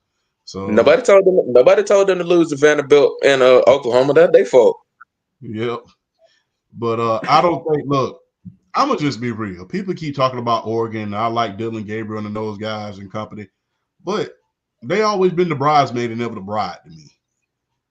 Even in the Pac-12 last year, even over the years of the Pac-12, they get to certain levels and they just like, you know what I'm saying? So I'm not impressed. The only two teams that you really beat during the course of the season is Boise State and Ohio State. You really didn't come in and just run the table. So it's not like you just had the hardest schedule in the Big Ten. So I'm not really impressed. So I'm anxious to see what you're going to do if you have to play Ohio State one more time. Or if you have to turn back around and play Tennessee. That is going to be interesting. So, because if you have to play Ohio State, you've beaten them before. But if you have to play Tennessee and they bring that hard-nosed SEC ball to you, it's going to be interesting to see what you do against that. So I'm not completely sold on them. Look, I know you have the most talent and they're undefeated right now, but it's like, all right, you beat Boise State, you beat Penn State, and you, like I said, it ain't like you just ran the damn gauntlet. You know what I'm saying? So that's the reason why I'm not impressed. But anybody got anything to add? No, I'm pretty bullish on Ohio State this year. I just think they're going to pull it off. I wouldn't be shocked if Georgia won the title. I think not having the quarterback is a little worrisome, but BRF's right. They're not afraid of the big moments. They've been here before, so that will help them out. I just Oregon just seems like the Buffalo Bills, like the 90s Buffalo Bills to me. Like they always get there, but they just always seem to mess it up somehow. So that's my thing. One thing I do need to bring up before we go into the picking the college football playoffs for the picks. Twice, the Georgia Bulldogs quarterback has gotten injured. You know, remember, I think it was Jacob Eason. No, Jacob Eason, he got injured. And then Jake Fromm came in. Then Jake Fromm came in, went to the Natty. Then the other guy, he got hurt. I think it was Newman, he got hurt. Then Stetson Bennett came in, won back-to-back Natty. So we have a good little track record for when our quarterback gets hurt for making it to somewhere up on the Kirby. So, you know, I will say, you know, how about them dogs? But I'm hoping that Gunner come in and do his thing and show the world what he can do, because they ain't really got no tape on him at this point. So on that note, man, look, let's get into these picks on the college football playoffs, man. You know, we got a lot of good games coming up this weekend, and let's get into the picks for the college football playoffs real quick. So we got Notre Dame and Ohio State playing tomorrow at 8. Who you rolling with? You mean Tennessee, Ohio State? No, my bad. Excuse me. They don't play tomorrow. My bad. Okay. I'm looking directly at it. Notre Dame and Indiana, excuse me, playing tomorrow. Who do y'all got? Who you rolling with? Notre Dame should. I don't want to say should run through Indiana, but this should be a decisive Notre Dame win. Okay. Same. I Notre Dame. If you're Notre Dame, you need to be Notre Dame in this game. You need to put Indiana out to pasture. This should be Jeremiah Love all day, every day, and some more. Yeah, I agree. Hey, Notre Dame. Hey, you should play like Notre Dame, man. Yep. But at the end of the day, it don't matter who wins this game. You're gonna get screwed up next week anyway. So it don't matter who wins this game, because you gotta play them dogs. You gotta play them dogs. So you gonna say that? You can go ahead. So go ahead and tenderize each other up real good, so you can come down here and get fried. Careful. So I'm just saying. So hey, Notre Dame and Indiana's record against the SEC is not good. So hey. It's not good. I know. That's just being real. No, I know.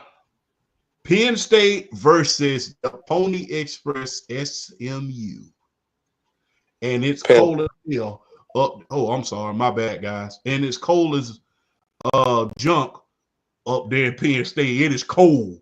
So, and I don't think SMU used to playing in that kind of cold. Penn State. It's gonna be Penn State. I think Penn State will win. Who I want to win is SMU. So I want SMU to win, but I think it's gonna be Penn State. I'm going with SMU. Really? Look at you. Yes, I'm going with the upset SMU. I think the board is unanimous on this one, but I gotta ask this: Texas versus Clemson.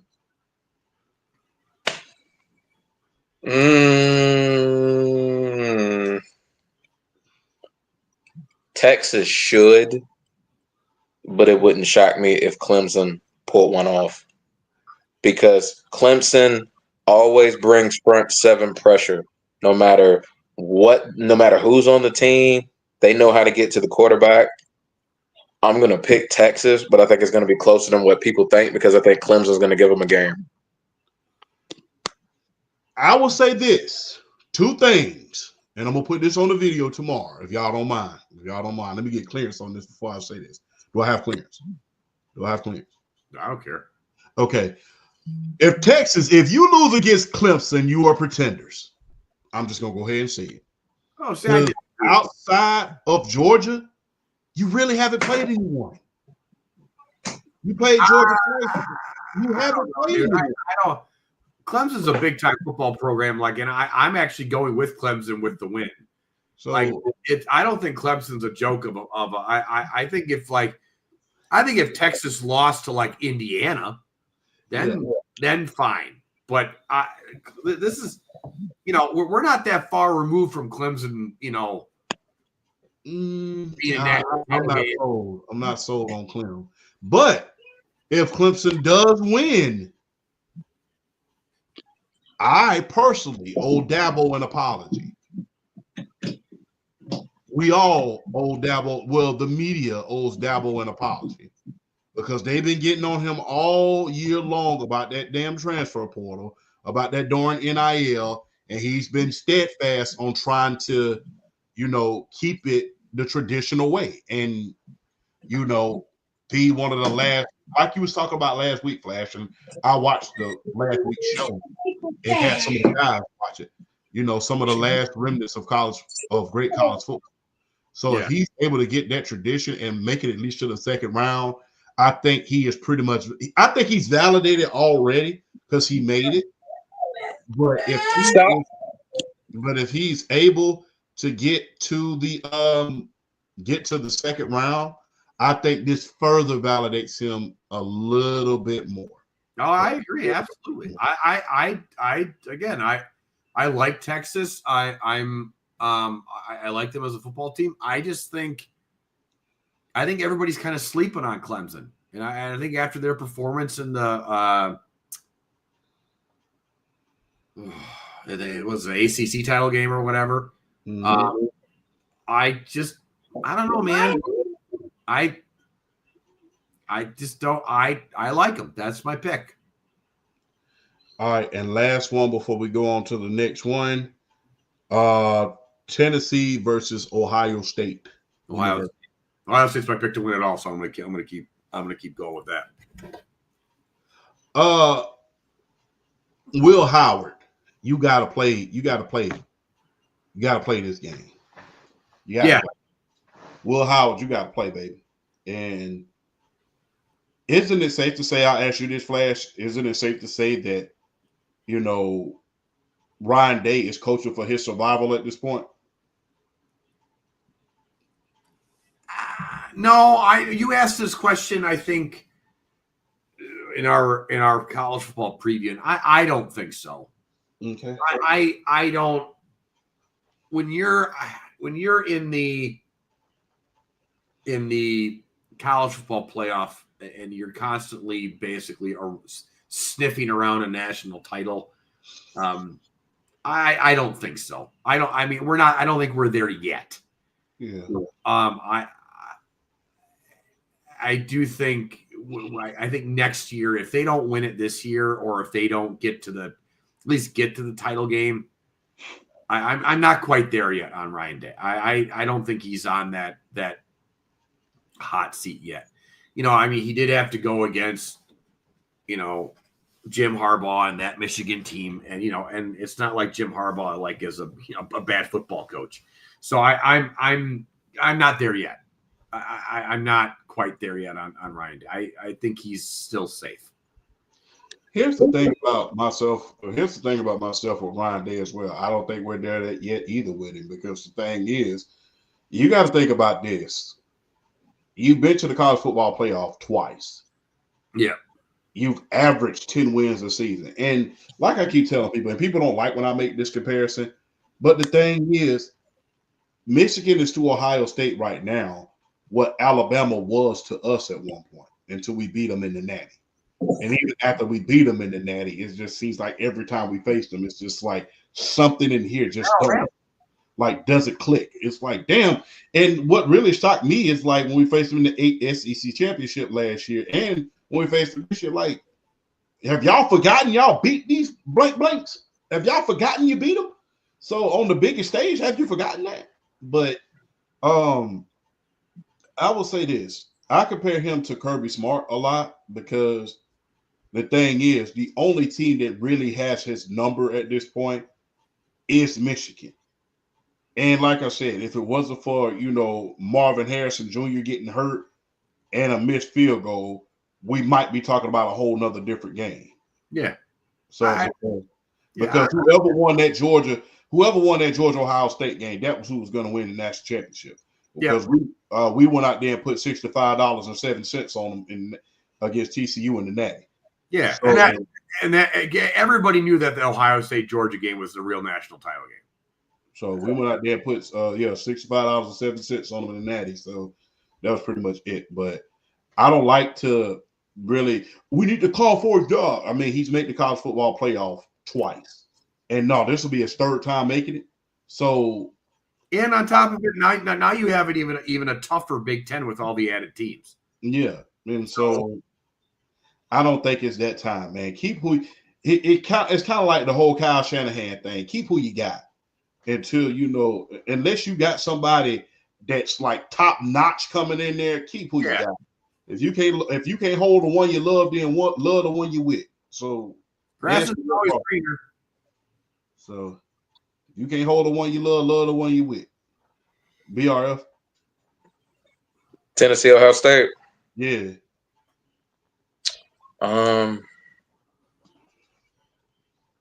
This one, I think this one is going to be the best game of the first round. I'm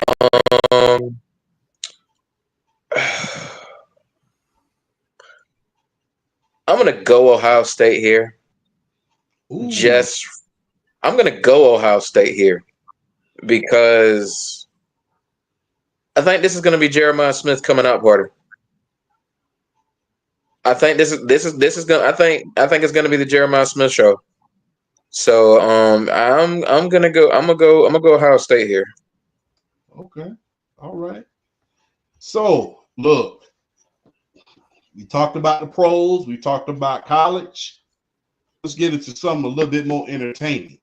Cause I gotta ask y'all this, man. This is something near and dear to my heart, man, because it always kind of hurts when you see something end. And it's not something that ended just suddenly. We all knew it was coming. But, when something just has to move on to another echelon, it kind of hurts when you got to leave the nostalgia behind. I'm a big nostalgia fan. But I got to ask y'all this, man. What are y'all thoughts on it going to Raw, and will y'all miss the USA Network? I'm going to go first on this one. I'm going to miss the USA Network. I'm going to miss it. At the same time, the WWE and sports entertainment is evolving, and it's becoming even a more bigger spectacle and a bigger show than it's ever become. And I don't think the USA Network, to BRS point, could have handled this right here, what they're going into. Now, it's going to be interesting what happens, but it's certain stations, when I turn on that station, I relate it to a show. When I turn it on Fox, I think about NFL on Fox, and I think about Martin. When I turn on CBS, I think about SEC football, and I think about late night, the late night talk shows. When I turn on NBC, I think about the Tonight Show with Jay Leno. When you turn on when I turn it on TBS, I think about the Braves and them playing at 6:00 on every Saturday night during baseball season. So it's certain stations that I used to turn it on that the minute I turn it on, I'm like, this is the channel this is why I watch this station. WGN and the Chicago Cubs. Yeah, and the Chicago Cubs and the Bulls to a certain extent. And the Bulls, yeah. But there was a time where I could turn on the station and say, this is why I watch this. But, that time, unfortunately, for us is ending because, TV, it's a business. And, but I'm going to miss the nostalgia of USA Network because guess what? Raw, I watched the US. If it wasn't for Raw, I don't think USA Network would be as big of a powerhouse as it is today. I really don't think. I think Raw played a pivotal, in the WWE played a pivotal role in how big that station is. I mean, because outside of Raw, other than Walker, Texas Ranger, I never watched that damn station too much. No, I'm just being honest. I'm not being mean. USA Network has had good shows. It did. I'm not watching. Look, I didn't like Pacific Blue. I didn't all them damn cops on them damn bikes. I could run from you and get away from that shit. Like, stop. I don't all that. You gonna really get behind somebody on a damn bike and expect me to believe that you caught them? No. But watch. I think Baywatch was on the USA Network for a long time. Baywatch, what was it? There was the okay. Just naming off some shows. There was Psych. That was a really good show. I liked Psych. There was Burn Notice. Really good show. There was White Collar. That was another really good show. They had some good shows on the USA Network. Yeah, I'm not agreeing with that, but I'm talking about just for me. I'm talking about me more. Dude, I watched the USA Network for three things.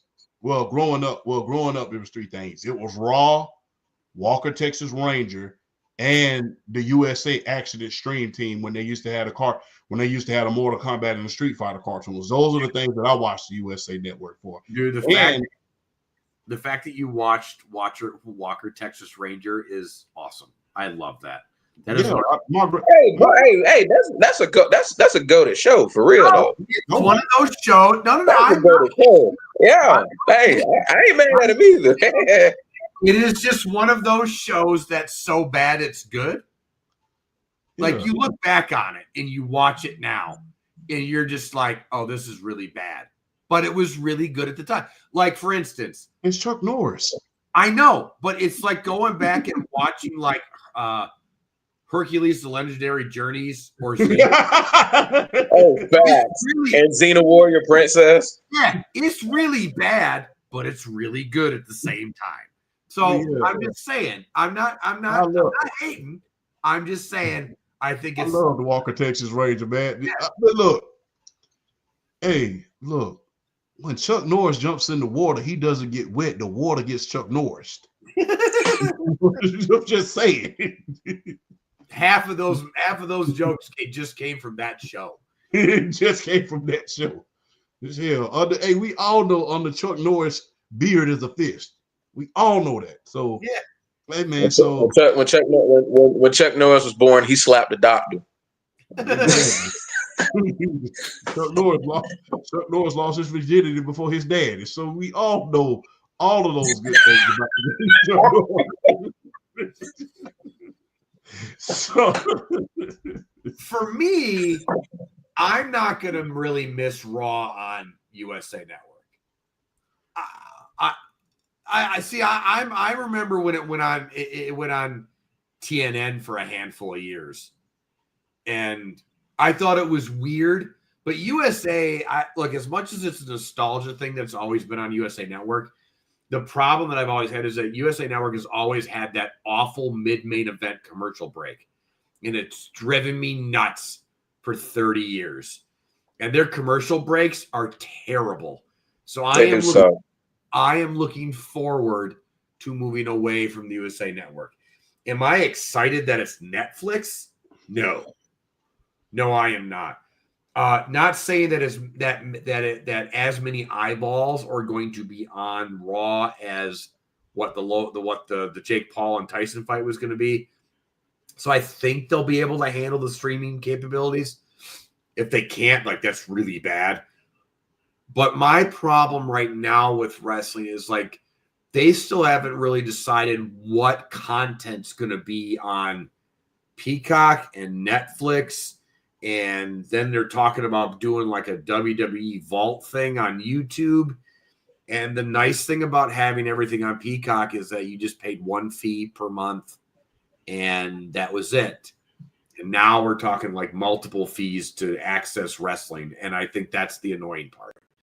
I also think that they're not going to go to a full PG-13 type show. In fact, Triple H came out and said that they're not going to go that route, that they don't need to because they're so successful right now, which I agree with. They have no reason to go to like an Attitude Era, raunchy adult style. Like they're one of the hottest things going right now. So the move to Netflix, the Bennett now will they get a little bit more adultish? I think so, but I don't think they're going to get I don't think they're even going to get close to what the Attitude Era was. So will I miss the USA Network? No, but am I excited about Netflix? Not really. So yeah, that's my opinion on the USA Network thing. So instead of Netflix and chill, it's gonna be Raw and chill. I guess I don't know. Yep. Uh, Raw and chill. Yeah. There's so many jokes I could go off of that. BRL. Before I open my mouth, please open yours. You ain't joking about that because I don't tell them where we were about to go right there. Yeah. Boy. All it takes is one match. Yeah. And I can light it. Basically. I'm kind of with Flash on this. Like I'm not gonna completely like miss it on the USA Network because like I went through the Raw and TNN era, and one of my favorite Raws was the very first Raw and TNN. Particularly, one of my favorite matches in Raw history was the tag team ladder match they had on the first Raw on TNN, the Hardys versus Edge and Christian for the World Tag Team titles. One of the more underrated ladder matches in the history of the WWE because everybody talks about the Jeff Hardy Edge spot from WrestleMania 17. They did that spot on that Raw, and it was just as sick. So, but I digress. I'm excited for the potential there going to Netflix. I am excited for the potential there because I want to see the capabilities of not only Raw but how they can branch out from that Raw using the Netflix platform. I want to see where they can take it because like they've had because I mean you've seen like the specials they've had with the streaming services, like in particularly like that New Day horror movie they did with the Undertaker. So I mean like there's potential there for like new capabilities, new shows, and new like movie special stuff like that. So I'm excited for the potential. But yeah, as far as like, I will say this though, Raw and USA. I mean, you do have to factor in the nostalgia factor, and it gave us a lot of all time great, not just Raw moments, but WWE moments. I mean, that show is pretty much was pretty much a lot of our like, preteen, teenage years, going, high school and all that. I mean, that was it.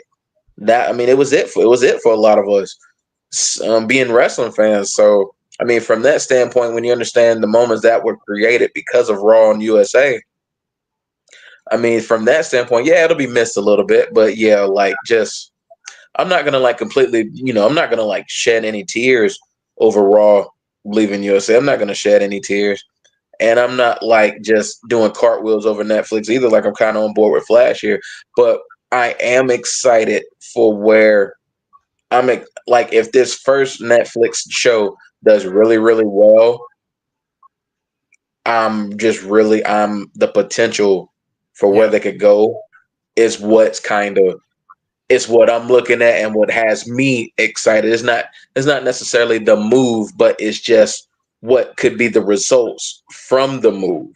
That's what I'm excited about because I want to see where they can take it. I want to see how they can branch off from this because just the possibilities are endless with a WWE Netflix relationship. The possibilities are endless. Yes, that I agree with. USA Network, we will miss you. But look, as we saw with when other wrestling shows left certain networks, I will say, when we saw TNT, Monday Night Raw, Monday Nitro leave TNT, we saw a lot. It gave birth to a lot of shows. We saw WCW Saturday Night leave TBS. It gave way to a lot more shows and a lot more sports for us to watch. So, I mean, granted, I miss a lot of those shows as far as wrestling is concerned because you couldn't beat. I think the reason why I hold so close to nostalgia because I was spoiled as a child with all this wrestling. You had Sunday Night Heat, Monday Night Raw, you had Thursday Thunder, which was really a B show, but still. But then you had Friday Night SmackDown. Then you turn right back around on Saturday. You had WCW Saturday night at 6 o'clock to pay tribute to Dusty Rhodes at 6:05 every Saturday night, 1 hour, right before Dinner and a Movie on TBS. Y'all remember that show, Dinner and a Movie? Wow. Yeah, Dinner and a Movie on right before Dinner and a Movie on TBS. But you know, I got a chance to see a lot of other great shows like The Big Bang Theory. Yes, I'm a nerd, sue me, but I love The Big Bang Theory. It's watched a lot in this house. Yeah, so I love The Big Bang Theory. Look, speaking of The Big Bang Theory, how do y'all feel about how you feel about dude playing Lex Luthor, man? I just want to say that I'm a huge Superman fan. Like it's like I know this is not sports related. Before you get started, it's okay. I have a Superman tattoo right on my left shoulder here. It's part of my whole tattoo in here. Yeah. I'm one of the few that actually really liked Man of Steel. I thought it was a really good film, and I think it would have been done better if they would not have gone to do Batman versus Superman right afterwards and just done a Man of Steel 2 and let that character develop more, or Henry Cavill's version. But I watched that trailer today, and I've been waiting for a great Superman film since I was a little kid, and seeing the Christopher Reeves films, which is how I got into Superman as a real little kid. And I didn't like the casting in general for Lois Lane and Lex. And now seeing the trailer, I'm really excited. One, it's James Gunn, and James Gunn usually hits on all cylinders. Like he's almost like a guaranteed home run. Every Guardians movie was great. His version of Suicide Squad was awesome. Peacemaker is hilarious. And his version of Suicide Squad did have Peacemaker in it, right? It was the second one, right? Yes, and then he did a TV show called Peacemaker, and it's hilarious. And I highly recommend it. So I am extreme. He up with this. I was in a discussion on Twitter about some guy said that Batman is the face of DC Comics, and I said I disagreed. But Batman is the most popular DC comic character. Totally agree. Can't argue with that. Whatever. People consume Batman stuff as much as Spider-Man. Like those are the two, like probably most popular. But Superman will always be the face of DC Comics and the face of the comic book industry as a whole. And if James Gunn can put together a great Superman film, you will be I don't want to say God, but to put together a great Superman film, you would be the king of the mountain, like beyond belief. To make Superman great again would be huge. And so watching that trailer today, to see comic book characters like Guy Gardner and Mr. Terrific and others in there, Hawkgirl, like this is Crypto's in it. So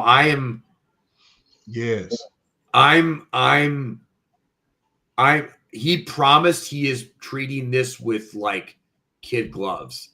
So I'm cautiously optimistic, and I if I go into that theater, I'm going to go in the middle of the day with Superman shirt on, when nobody by myself, and I'm going to sit when nobody's in the theater, and with my nachos and some popcorn, and I am just going to take it all in, and hopefully I walk out of there with happy tears. That's all I'm going to say about that. I'm that big of a Superman fan. I love Superman, so I am hoping that I walk out of that theater with happy tears. I want to see it succeed, because this is what I'll say. Although I do agree Superman is the face of DC Comics, Batman's been the face of DC movies. Oh, absolutely. Yes. So, yeah, Batman's been the face of the DC movies. So it's time for a good Superman movie. It really is time for a good Superman movie. So even though I did like you're not the only one. I did like Man of Steel as well. Yeah. But I did like it too. But yeah, I agree with you. Going into Batman v Superman, I didn't know what they were thinking. I agree with you 100% on that. I don't know why they did that either. I think DC panicked when Marvel was going to do Civil War, and it just kind of and the execs. It's always the suits that ruin everything. If they just would have done, I think, a Man of Steel 2 and kept going with developing that character, or Henry Cavill's version of Clark Kent and Superman, I think we get a very good trilogy. But it just wasn't meant to be. And I think you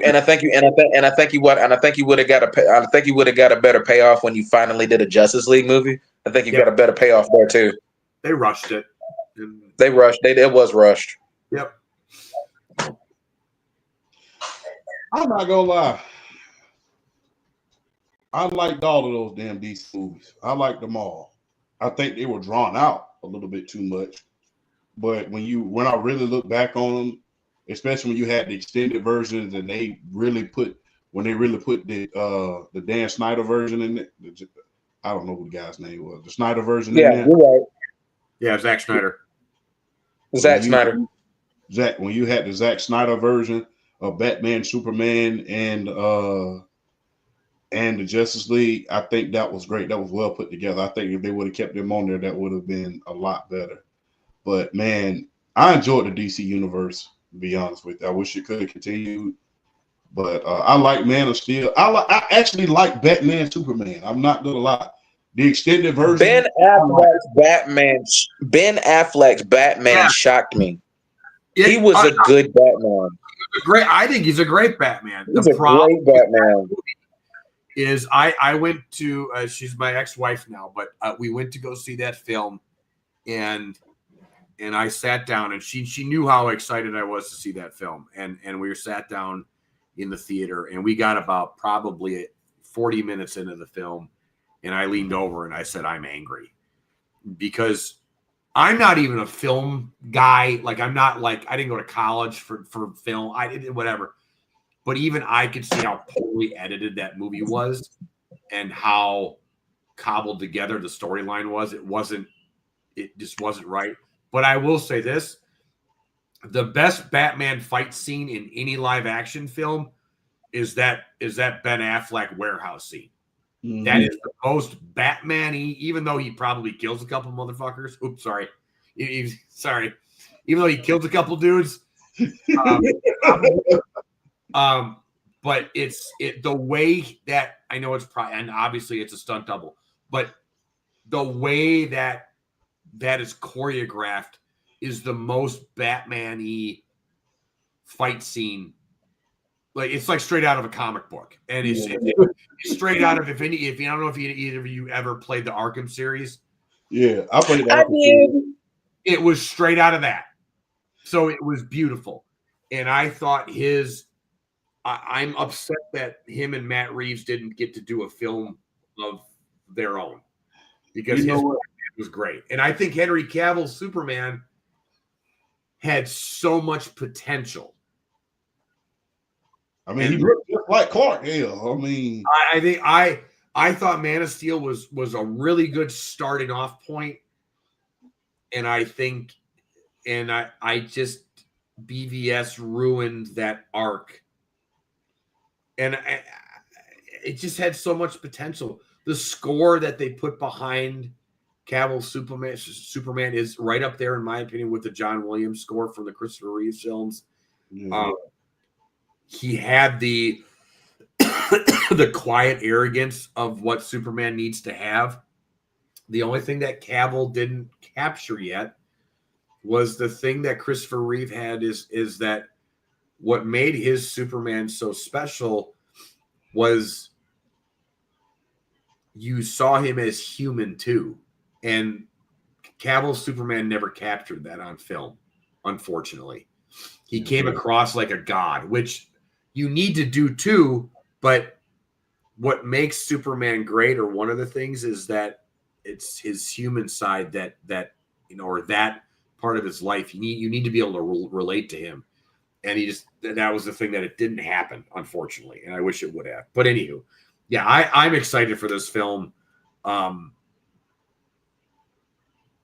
mean, even Guy Gardner has his stupid haircut from the comics, so I'm happy. Yeah, that damn bowl. I don't know. I don't know what the fuck. I mean, I don't know what that damn thing was. That's a bowl cut. That damn bowl. That damn Bam Bam cut from the Fred Flintstones. Yeah. I don't know what that is. What that is. That's how he looks straight in the comics, though. I know, but that's that. I call that shit that Bam Bam from the Flintstones. Yeah, and that's Nathan Fillion too. And I love Nathan Fillion as an actor, so he's gonna eat that character. He's gonna eat that role up. So yeah, that's what I call it. That Bam Bam, them damn bangs. Don't stop, Nate Flintstones. Oh man, stop the nostalgia. Oh, now all I can think about is Bam Bam. Bam, bam. You know, ironically, you said MF.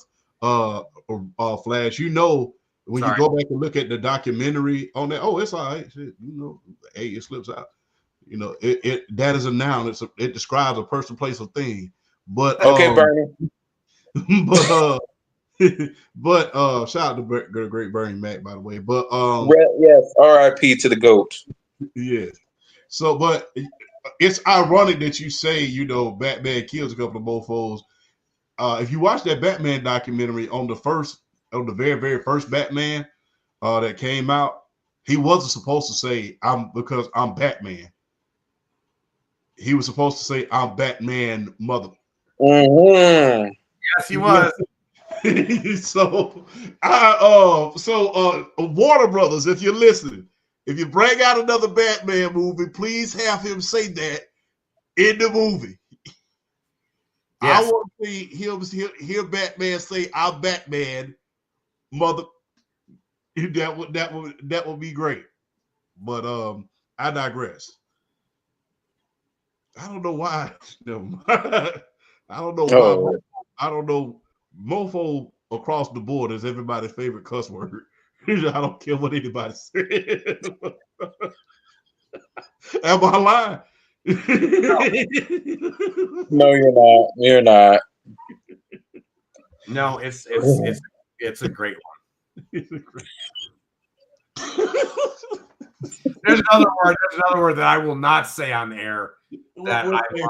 We'll say it for the after show. I love saying it. It may offend people, but I love. It's such a great word, and thank you, Australia and the English, for making it a common word. I appreciate you and the comics and Bill and Bill Burr. I appreciate you guys making that like a common word. Anywho, recap of Saturday night's main event. Any thoughts on that, guys, before we end it off? Kevin Owens is a god amongst men. God bless his soul. He is on such a roll. I worship the ground that man walks on. He is amazing right now. And apparently he's going to actually defend the Winged Eagle Championship at house shows. God bless this man. God bless this man and everything that he's been doing so far. He's killing it right now. I love me some Kevin Owens right now. I think that everybody that's been complaining about Cody's run, and he hasn't had a good feud yet. This is a great feud. This is a great one. You are having Kevin Owens has been so good that he's starting to get a little bit of chance for him.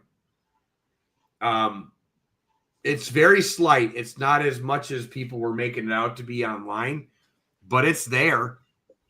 It's there. It's there. And he's doing such a good job. He's fun to watch. And yeah, he is going to go around defending the title. I think he's actually going to try and I don't think it's just going to be house shows. He was at the Raw Netflix thing. Yeah, he was at a Netflix thing. Walking around with like he was champ wearing the fake suit t-shirt thing. Matt was just mocking Cody. And then, so I have a bigger question along with it. Is this the start of the Cody heel turn? No. I think that they have too much momentum in order to change him at this point in time. But I think that they're going to start they got to find more heels to feed him. I agree. They got to find more heels. Otherwise, they're not going to have a choice but to turn him. I'll say this. It depends on how much louder the chants get. Because if Kevin Owens continues to do this ridiculous work and the chants get louder, and even though Cody loves being a babyface, Cody's still a businessman. Cody still has high wrestling IQ. He knows how this business works. He would do it. I think he would turn if the situation presents itself that's the best possible move. I think he would do it. And I'm telling y'all fans right now, y'all are not ready for this version of Cody Rhodes as a heel. Y'all ain't ready. Y'all are not ready. Because I'm telling you right now, if y'all want to see A+ heel work, go back to his TNA run, go back to his New Japan run. If you want to see good heel work, watch Indies Cody Rhodes. I'm telling you, y'all are not ready for that yet. They are WWE. Y'all ain't ready for it. Y'all ain't ready for this one yet. I'm forewarning you. Y'all are not ready. No. You're not ready. I will say that the smart marks are getting a little annoying with the Cody hate thing, but you're right. If the cheers start going the other way, the problem is that Cody right now is so over with the younger crowd, and they don't. Roman is not the John Cena babyface. No. And they don't. And if he's the Austin babyface. He's the Austin babyface. And so I don't think that I don't think that they can just turn Cody heel.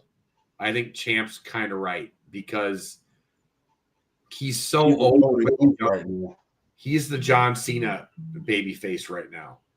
And that's going to be a hard thing to give up. That not saying Cody will never be heel. He will have a heel run, but Cena got booed for years, and we had kept anticipating a heel run for years, and it never happened. So I'll say this too. That was also Vince McMahon. This is Triple H. I think Triple H would be a little bit more willing to pull a trigger if the situation presents itself than Vince McMahon was. Vince McMahon was just too stuck out. For me, he was too stubborn in his ways, and he just saw John Cena. He saw the merch, and it was just like, nah, I can't do it. I think Triple H would be a little more. I think he'd be a little more willing. It's not just Vince losing the merch. That's Cena losing the merch too. I understand. But the thing.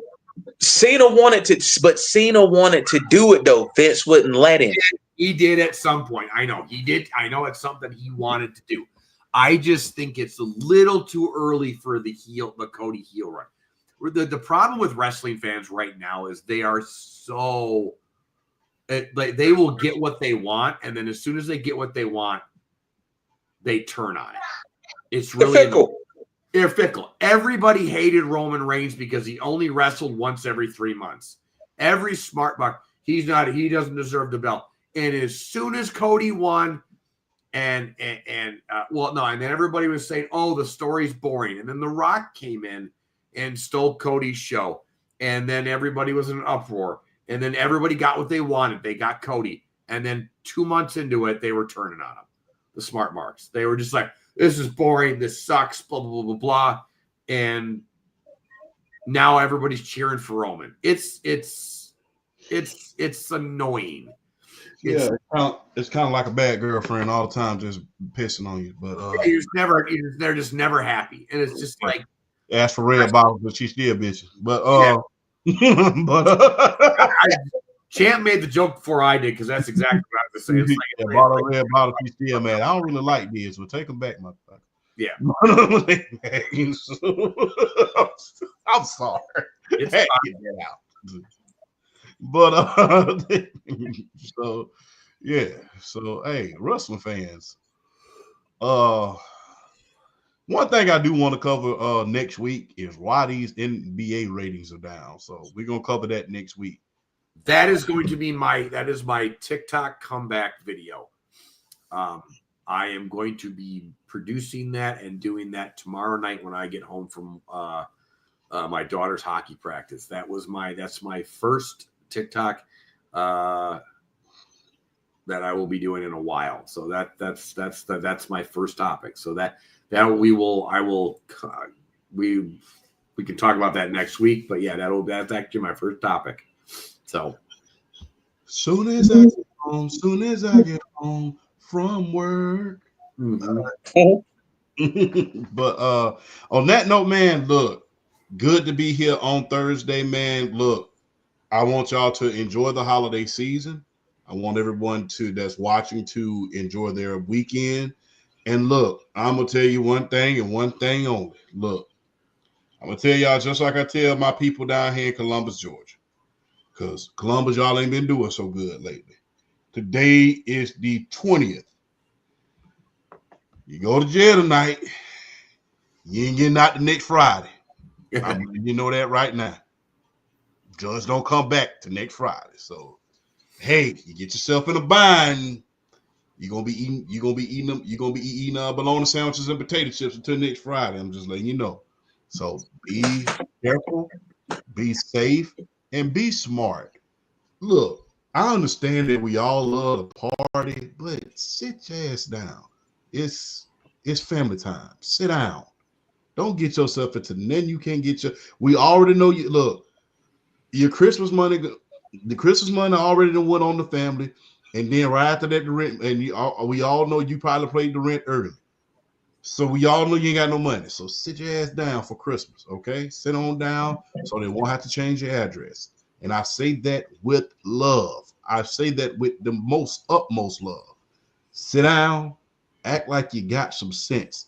This is the holiday season, and the last thing somebody trying to do is take out a loan trying to get your behind out of the slammer. So please be smart about it. Be careful. Have fun. Have fun. Always have fun now. But remember what the reason for the season is for. That's for God. That's for Jesus. Always remember that. And sit down somewhere and don't get yourself in no trouble. All right. On that note, man, that concludes the end of the Undisputed GOAT podcast for this week. We may or may not be back next week because, my main man BRF will be on vacation next week, but we'll get back with y'all about that. Any last words from the great words of the late, great Easy E? Flash, you want to start it off? Like I said, if we don't come back next week, everybody, Merry Christmas, Happy Holidays. Whatever it is you do this upcoming week, just stay safe, spend time with your families, hug your loved ones, especially with the tragedy we had up here in Wisconsin. Just do be grateful. Wake up every morning and be thankful for what you got, even if it's something a little small. So, I said Merry Christmas, everybody, and I hope everybody's doing well. All right. Yeah, exactly. I second everything Flash said, but just to kind of emphasize it, just remember the reason for the season. Just don't take anything for granted. Appreciate everything you have in front of you because it could be here today and gone tomorrow. So hug your loved ones, kiss your loved ones, give people around you that mean the most to you, give them the flowers while they heal. Yeah. Because you give it to them while they heal. Because we would rather you give them to them while they're here than giving it to them at their funeral. So always show love, always show respect, treat people the way you want to be treated. And yeah, and like they said, I'll be going for vacation. I should be back in time for the weekend if we're gonna pop off and do another show, do what we do best. But Merry Christmas, Happy Holidays, each and every one of y'all. Early Happy New Year as well. Shout out to everybody who support us, who follow us. Y'all give us love, we give y'all love. So best wishes to each and every one of y'all, and keep striving and keep pushing to be the best. We love each and every one of y'all. Hey, and also remember, shout out to Columbus, Georgia. And hey, good night, world. We love you. Be safe this weekend. Watch football.